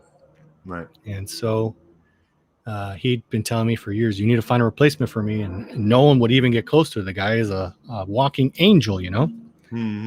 Halo and everything. This guy was just like Halo. He was a retired, he came to Panama in the military and then stayed. And for 50 years was doing charitable acts all over Panama, using himself as a conduit for all these charitable organizations. And lo and behold, I didn't read between the lines, Joe, and Mike Progana passed away. Oh, snap. And that was a loss rippled through Panama. He had a huge church service, and I was honored as be able to give a resolution for him. And other charitable organizations in attendance were the Panama Rotary, the Panama Lions Club. I mean, all these charitable organizations, the Helen Keller School. So, in addition to the, I don't want to say burdens, but to the responsibilities of being the exalted ruler, additionally, I had to take on a vast void that happened during my tenure, which was the loss of Mike Progana. So we would ostensibly lose the scholarships that went out to the blind children, the food baskets. He was the only person in Panama that could repair a Braille machine. Wow. So we really kicked it into overdrive. And, Mike was getting up there in age. So we were able to go in and a huge shout out to Art Morcray, secretary of the Elks Lodge for so many years, past exalted ruler. He went over to Mike Progana's house and found a box of all his documents, several boxes of all his documents. He went through all of them to make sure that we weren't losing any charitable endeavor that might have just withered and died with the loss of Mike Progana. Things that he had in his mind, things that he was planning. Yeah. Things that he was doing that we didn't know about, Right. So again, we were able to double the food baskets by, instead of the 2 gallons of oil, we made it 1 gallon of oil. And with that extra money, we were able to double. And by reducing the scholarships by $3, we were able to combine it with another scholarship and double those. Yeah. Just efficiency type things like that. Now, the biggest void was the Braille machines, because Mike Progana was the only person in Panama that could fix the Braille machine. So that's a very technical thing. That's like you said, he's the only one that can do it. It is. Brother Ted Hunter, who was himself blind, Brother Ted and Sister Mel Hunter, had donated a Braille repair kit and we didn't know what to do with it because Mike was gone. So what I did is I watched the DVD on fast forward and got all that information. And I found out that 80% of the failures are just because of the oil that gums up. It's like a typewriter. Imagine all that oil gets in there. From your fingers and everything. Yeah. Yeah. So I found out just by watching this video that anyone, me, you, any teacher at the blind school, that the only thing you need to do to repair that is you loosen one screw, you take the roller out, you dunk it in some solvent, and you paint it a few times, you let it dry, and you put it back in, and boom, 80% of your braille machines are automatically fixed. So it wasn't like it was something that you had to bring in a technician or something to, like, at least for that particular situation. You're absolutely right. You hit the nail on the head. The other 20% requires like watchmaker skills, you know, where you have to get in there and fix little tiny things, you know? Yeah. I took the braille kit and I got it in a meeting with the person in charge of the IPE, which is a special education group in government of Panama. And I sit in front of them and I was like, I will donate to the IPE two braille machine repair kits, which are, you know, they cost a lot and they have all the instructions. And I was like, in return, I want you to do the following. I want you to set up a closet here at the IPE with all the parts necessary to fix the 20% of braille machines that are broken that need fine work. Then you pick one person here and you send them to Costa Rica to take the class on how to be a braille repair technician. Right. And then throughout the school year, you send that one person, and in every school that has a blind student, you teach that teacher how to do that solvent repair where you get that thing. So every school that has a blind student, the teacher who has that student will be able to repair the braille machine with that simple technique of applying the solvent. Yeah, for sure. And he looked at me and he said, done. If you have any more ideas like that, please do not hesitate to come and talk to me. So excellent.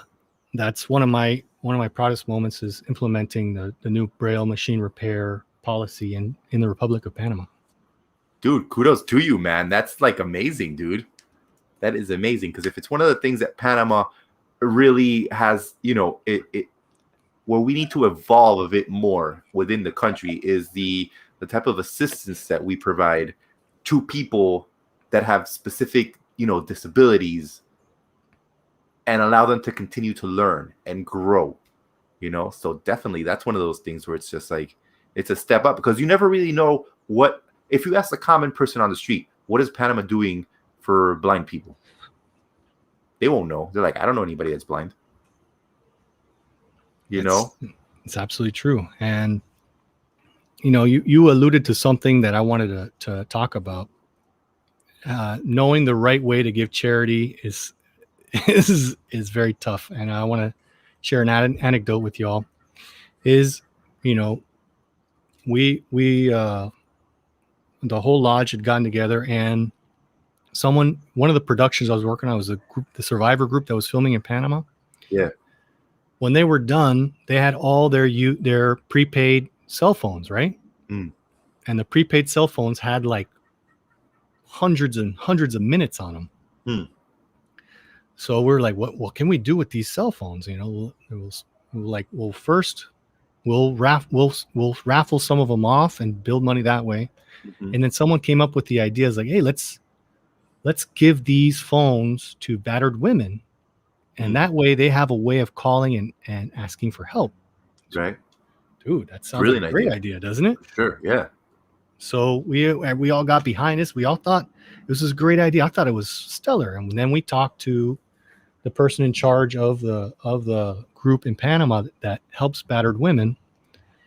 And they're like, man, we don't want to take the wind out of your sails, but your good spirit is well received. However, you need to take into account the following is that if a woman or even a husband is being battered and the violent member of that group finds a hidden cell phone, things will get worse. One can create more violence. Yeah. So then we took that into account and we made a liaison there, which, is another story. But then we try to figure out what maybe we can donate these to poor people. And again, we ran into another roadblock. We're creating, by giving these things away, we're creating a situation where they need to buy minutes. Yeah. So again, we ended up raffling them all off and donating them in order to make good use of that charitable contribution. So, charity is good and everything, but sometimes, you have to think of maybe. Yeah. Go ahead. Sorry. Sometimes your charity is creating a worse situation for the person you're trying to help. Yeah. And I guess you got to kind of think long term, and kind of think of potential outcomes. Because obviously in your mind, you're thinking of all the good things that could be done. Right. But things don't sometimes go that way.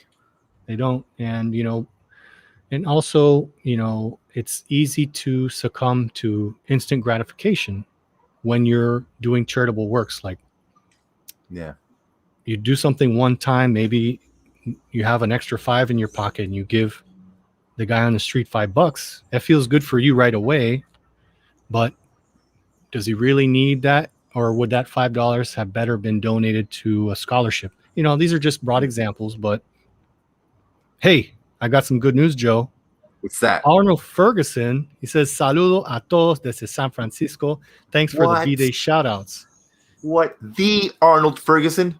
Birthday boys tuned in. Is anyone else having a birthday today? It feels like a big celebration, I tell you what. Man, seriously, Arnold Ferguson, man. Shout out to Arnold Ferguson. I hope you're having fun out in San Francisco, Arnold. So also, speaking about the caveats of charitable acts, you want to do a little research on who you donate to. Truth. And, it's easy to donate every once in a while to some person you never see in the other side of the world, but maybe someone down the street needs your help.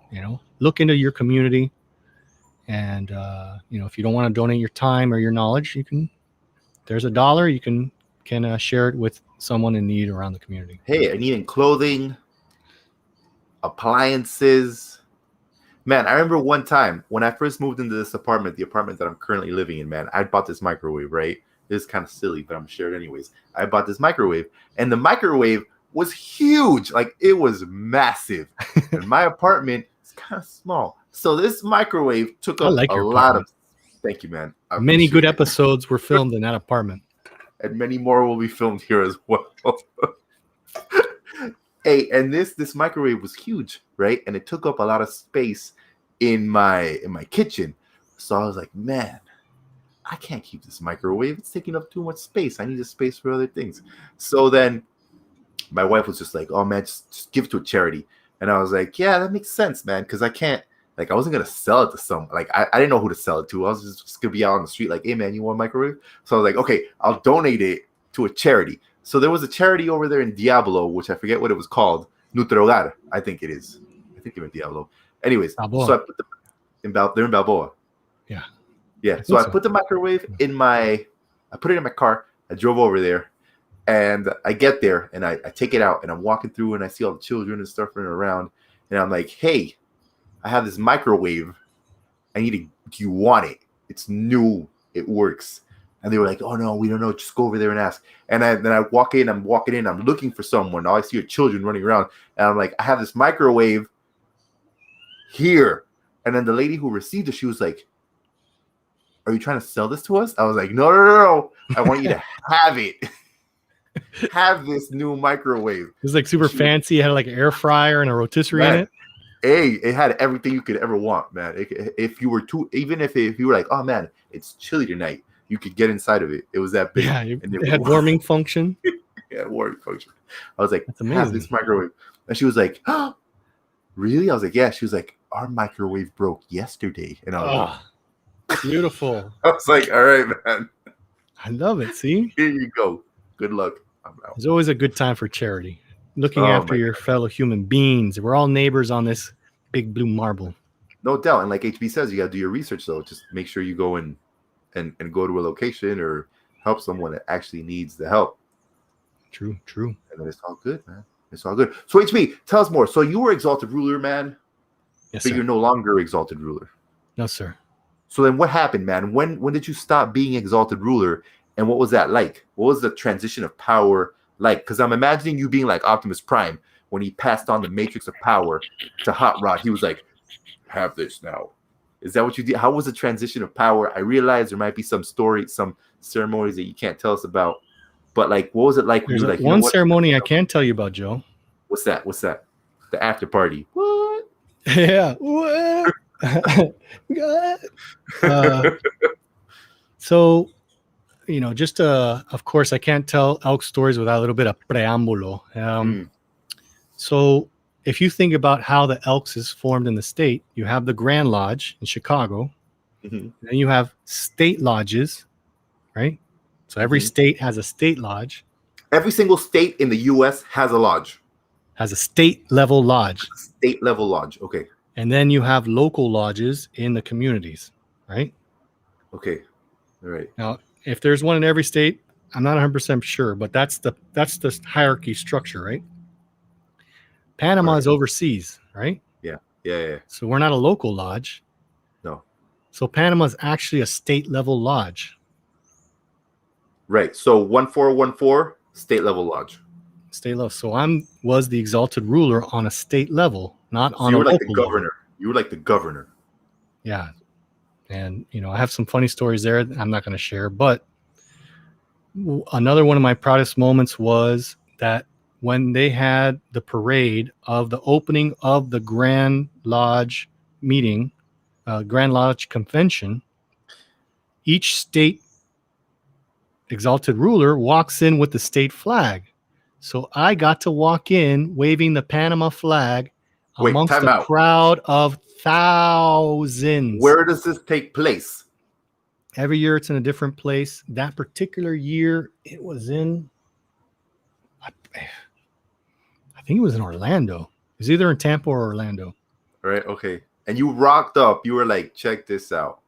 I mean, I was super proud. I actually borrowed my white dinner jacket from Uncle Steve, Helen. All right. And I got to walk. I mean, you're talking about a room filled with 7,000 to 10,000 people, right? All members of the Elks Club. All members.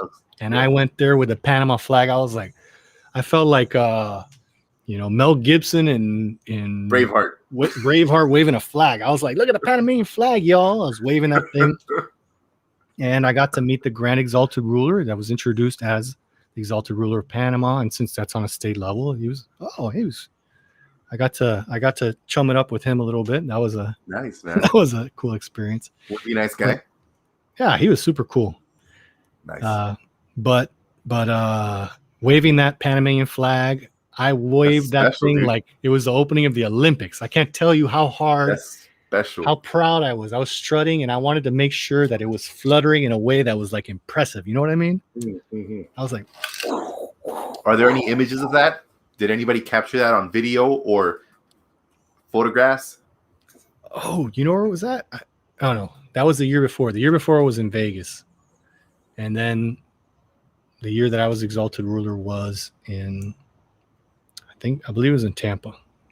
I don't know if there's any pictures of that.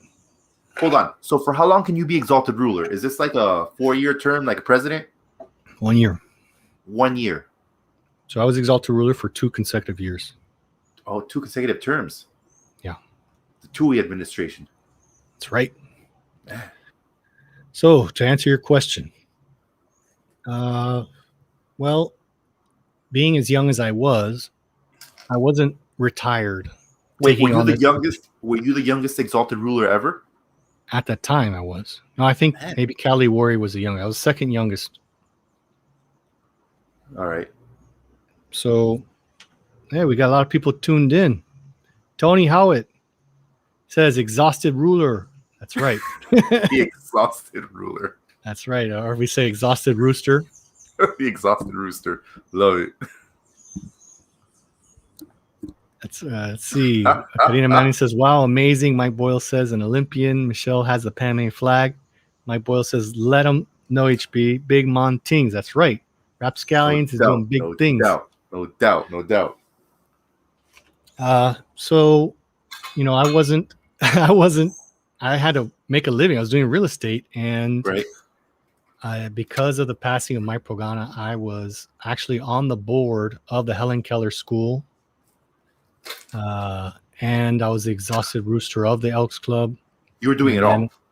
I was trying to make sure that his legacy didn't fade with his passing. You know what I'm saying? Right. Yeah, for sure.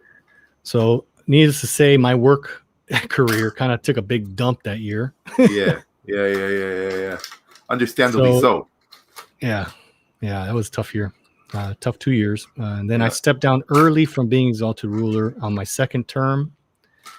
And I've always thought to myself, like, if I ever get to the age of being independently wealthy or retired, I would love to go back and take up a position in the Elks Club. I'm currently a trustee, but work has made it difficult and the pandemic has made it difficult to be active. What has the? I have two questions. All right. So when you're exalted ruler or exhausted rooster, is there a deputy exhausted rooster? And so that's my first question. Second question, what has happened throughout the pandemic? What has it been like for the Elks? Okay. Specifically, there is not a co-exhausted rooster, but there are other positions that that have responsibilities. Right. Like a treasurer and. Exactly. Everyone has their responsibilities. It's the same as if you formed a sociedad, an SA. Right. You have your directors and presidents and treasurers and whatnot. So when you stepped down, who stepped up? Or did you have an election, or how did that work? The next person down, I'm not. It was the leading knight. I think we can name positions. The leading knight filled in my position as exalted ruler. As sort of like an interim. Right, and then the next elections came up, and they would be next in line anyway. Right, got it. Okay, all right. Okay, cool. So there's always a safety net. Oh, absolutely. And part of your membership, part of the charter when you take your oath is, your duties as an elk are not a priority over your personal priorities. Cool. Being exalted ruler isn't more important than being a father of a family, Yeah, than being HB. That's right. For sure. Okay, cool. That's good, man. You got to have that work-life balance, without a doubt. Yeah. All right, and then what happened? So we know that the Elks carried on. They carried on. They're doing their thing. Can't stop, won't stop. So what happened during the pandemic? What has the situation been like from March 2020 up until now? Okay, so first and foremost, because we're ritual based, you have to be in the hall in order to perform certain rituals and to in order to fulfill certain responsibilities have to be done in the lodge hall. Okay, pause. So we visited the lodge, right? Right. Was I at any moment during our visit in the ritual hall? Oh, you were in the club. I was in the club. Okay, got it. Well, so the ritual hall, Elks Club, they're talking about an exclusive location within the lodge where you can party at, or you can have merriment, where you can be a jolly cork. You can be jolly corks. Okay, got it. Yeah. All right. So I was not in the ritual area. No. And that's only for members. Exactly. You have to be invited by an active member in order to enjoy the merriment of lodge facilities. Got it. Understood. Okay. And you can't do them over Zoom. You can't be like, what's up, guys? Zoom stuff. Well, I think everyone kind of sidestepped into the Zoom lifestyle. We were able to have meetings but like bringing in new members, because it's so important to have rituals. Yeah. We weren't we don't want to, or we can't have them over Zoom. Right. But yeah, as things are changing with the Ministry of Health, hopefully, maybe we can do it outside. We don't know. We're looking into that. All right, cool. Being able to carry out our charitable works, I think the school year in Panama has been pushed off for another year. No one's going back to school. The school year is, it's just a mess for the kids right now. Yeah. And of course, our numbers are dropping very quickly. So if you know someone in Panama, or if you would like to, if you were previously a member of the Elks Club in Panama, please rejoin. We need the numbers. Hopefully we made it to 100. Let's make another milestone. Let's make it to 110, No doubt, man. No doubt. Step by step. I think COVID has definitely had an impact on a lot of organizations in Panama, all over the world, for that matter, and definitely the Elks is one of these organizations which has contributed positively to the development of Panama as a society. That's one of the things I'm glad that you touched on that, because I wanted to, in previous conversations about the Canal Zone, as we read, when we talk to Raul, things that were common knowledge in the zone to a Panamanian are being discovered for the first time. We're like, this is not a big discovery, talking about the flooding of different, like Gatun and stuff like that. He's like, in Panama, that's not taught. So what is being taught in Panama is that Zonians never left the Canal Zone, which, if you think about the charitable acts of all these charitable and fraternal organizations, they weren't doing charitable work within the Canal Zone. Some of it was. It was a company town. Maybe you need a cleanup crew or repaint something. But a lot of that charity went out into Panama. So it's not saying that the Zonians never left the Canal Zone is a blanket statement that I think needs a better setting, because it's not entirely true. Were there some Zonians that never left and never learned Spanish? Absolutely, of course. For sure. There's people like that in any community, and just like there's people right now that moved to Panama and never learned Spanish. Right, exactly.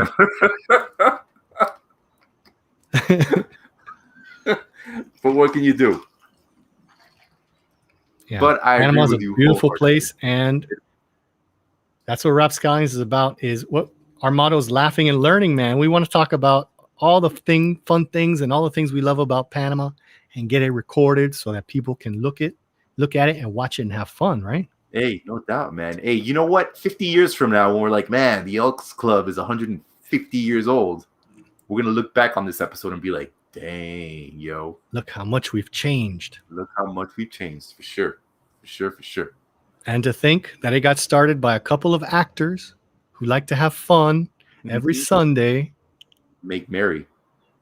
Just like the RapScallions, dog. Hey, man, and you know what? They had their blue laws, but we had quarantine and lockdown. So, well, the people who are tuning in for the first time, we were in lockdown here in Panama. Joe and I are both actors. We met at the Theater Guild of Ancon in the Canal Zone, and when we got completely locked down and shut down, we're creative people, and we were kind of like, our creative vein was thumping in our foreheads. No doubt.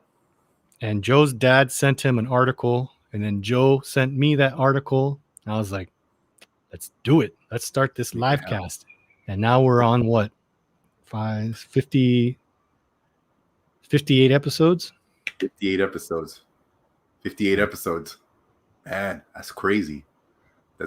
And if you want to see our old episodes, you guys got to scroll down or go to PanamaRP.com. They're all there. We're working on getting all those episodes, and Joe is like an audio engineer, and he's like tuning all the audio so that we can put it on Spotify. We're gonna be on We're on Spotify. You can catch. We are on Spotify. We're not gonna be on episodes. Spotify.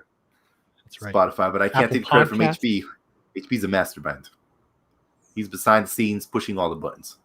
I press buttons. Beep, beep, beep, beep, beep, beep, beep. I'm like a robot.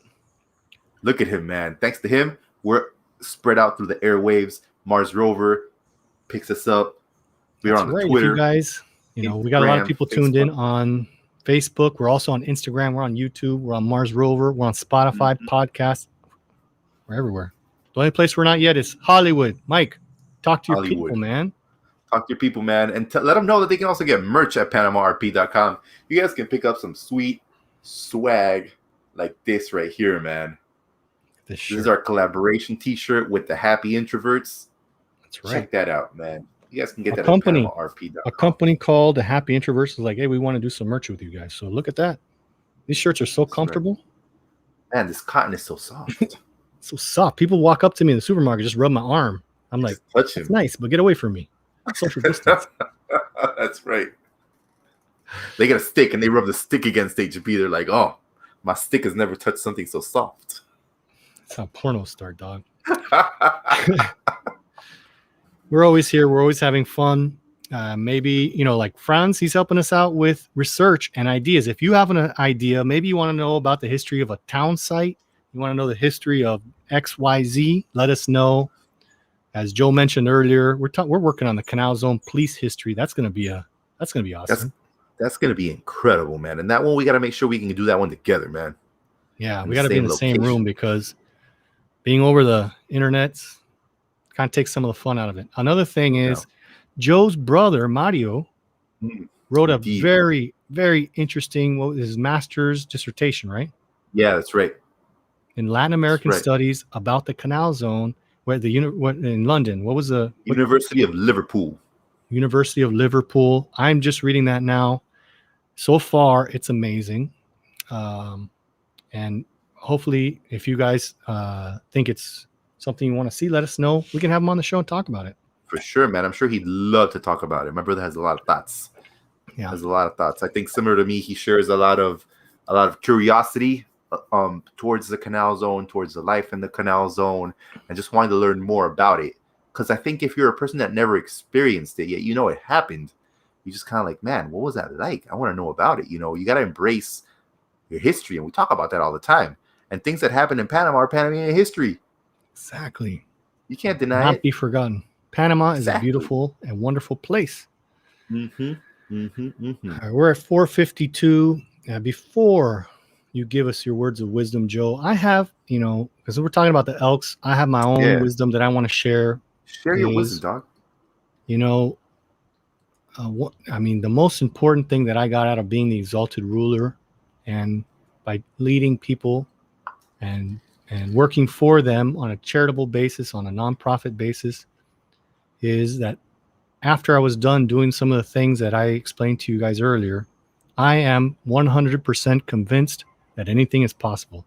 I know that I can accomplish anything, and I know that surrounded by fraternal brothers, surrounded by people like Joe, who is my brother, anything is possible. And being surrounded by RapScallions, anything is possible. No doubt, man. No doubt. And those are beautiful words, man. And I think sometimes it's hard. It's not hard. It's easy. It's easy to forget that. It's easy to forget that because life, man, has its ups. It has its downs. Sometimes your mind plays tricks on you. Your mind makes you think things that aren't real. Your mind makes you think things that just keep you in a state where you're just like, man, wouldn't it be easier to just stop trying, just stop trying. That's it. But you can't. Nope. You can't. Because ultimately, life is what you make it. Life is what you make it, and you just got to keep on going, man. You got to keep on going. You got to keep doing good things. You got to keep being kind to people. And that's what I'm reminded of when we talk about topics like this. When we talk to HB, man, being exalted ruler, doing such good things for good people, all the RapScallions out there, try to keep it moving. And that's what you got to do, man. And no matter what, you guys got your network, you got your people, you got us. Every Sunday at 3, we're here. Yes. So just keep it going, man. Keep it going. Beautiful. I love your words of wisdom. Guys out there, every once in a while I call up Joe or I write him on WhatsApp. I was like, you got to send me a voice note, dog. I'm feeling down. And he'll be like, HB, you need to get up, stand up. And you be the person you were meant to be. And I'm like, yeah. I'm glad we can share. That with all you people out there. Hey, and remember that the show we had Rudy Waller on the show, and he's like, the guy had just Rudy cut Waller his finger off. Beast. Yeah. He just cut his finger off in an accident, and he comes on the show. He's like, I was like, what do you want to tell people? He's like, man, you should be excited to live. When you wake Yeah, up in the man. morning and you take your first breath, you should be excited to live. And I was like, whoa, yeah. Make sure you scroll down on that one. This guy has been all over the world riding motorcycles and doing extreme sports. And some of the things that he shared with us about growing older and getting over injuries and getting over hurdles is stuff that you definitely need to hear about. No All doubt. right, Yes, guys, definitely any check it out. last questions about BPOE 1414, the Benevolent and Protective Order of Elks, Balboa, Panama Canal Zone? I think we did it justice, right? I think so, man. I think so. And we couldn't have done it, my friend, without Fran's quote. That's So right. definitely again, massive Franz. shout out to him. And also a happy birthday to Arnold Ferguson once again. Happy birthday. We want to know what you're sipping on, Arnold. You drinking Modelo's man. or what? We're assuming you're drinking Modelo's because we know that's what you like. Yeah. And what are All you right, sipping everyone. on, Franz? Let us know Yeah, if you're sipping What's on Franz anything. drinking? Well, we got 5 minutes left. Let's wrap this thing up. Should we exit with the song Panama City? Dude, let's. I can see the sheeple behind you, man. Hey, look. The sheep. They're there. They're walking around. Agnes and Anna. They heard your voice, I think. Mm-hmm. Tony Howitt wants to know, when can I get a drink? I know what you want. You want a Tanqueray. This is one of your royal subjects, Joe. Oh, snap. We were just talking about Tanqueray earlier before we went live. Yeah. Hey, don't worry. One show, we're going to have all the gin. So much gin. Too much gin. We talked about whiskey. We did a tour of Scotland and the different whiskeys of Scotland. Scroll down, you can find that. Also, you can look at the episode guide on PanamaRP.com. We're working tirelessly, not so tirelessly. Eventually, we'll get everything up to date. You know, it takes time.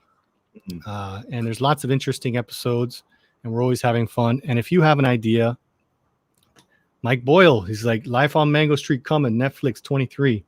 We're going to make that happen, Mike. Mark my words. Hey, man, you've never seen Netflix until you've seen Life on Mango Street. So the song you guys are about to hear is Panama City, which is what the RapScallions wrote to celebrate the 500th anniversary of the founding of Panama City in Panama. It's a calypso song. It was there's a song called Colón Colón, so there's a chicken. There's a song by Lord Cobra called Colón Colón. We're like, hey, wait, if Colón's got a song, we need to make a Panama song. We got a hold of Alex from Shorty and Slim. We collaborated with him and David, and we made an excellent song. Check out PanamaRP.com, buy some merch, listen to the episodes, share if you like a certain episode, tell your friends, tell your auntie, tell your mom and dad. We got lots of good things to come. Joe, sign us out. Hey, we love you. Stay safe. Happy Sunday. Beautifully said. Bye, y'all.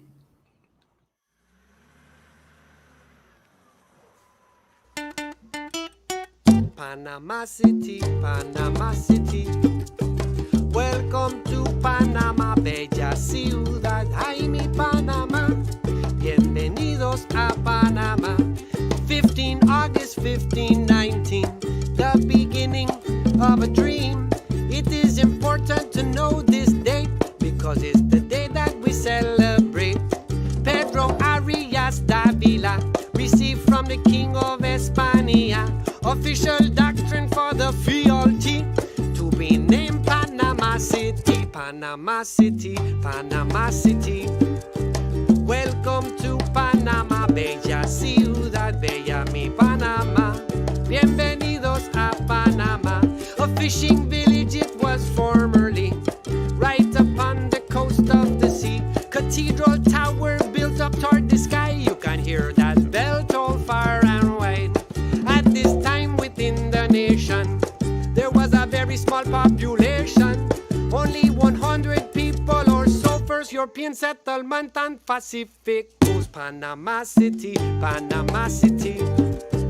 Welcome to Panama, bella ciudad, ay mi Panamá. Bienvenidos a Panama. The Camino Real, it paved the way, and in this isthmus it had to stay all the way to Nombre de Dios. If you go now, you can hear them go. Whoa. Riches came up out of Peru, many, many ships and the pirates knew all the pearls, silver and gold City was Pacific stronghold. Then they crossed Panama by mule. Tropical diseases was very cruel. Finally arrived to Atlantic coast, departing for Spain from Nombre de Dios. Panama City, Panama City. Welcome to Panama, bella ciudad. Ay, mi Panama. Bienvenidos a Panama. 15 August 1519, the beginning of a dream. It is important you know this date, because it's the day that we celebrate. 15 August 1519, the beginning of a dream. It is important to know this date, because it's the day that we celebrate. Panama City, Panama City. Welcome to Panama, bella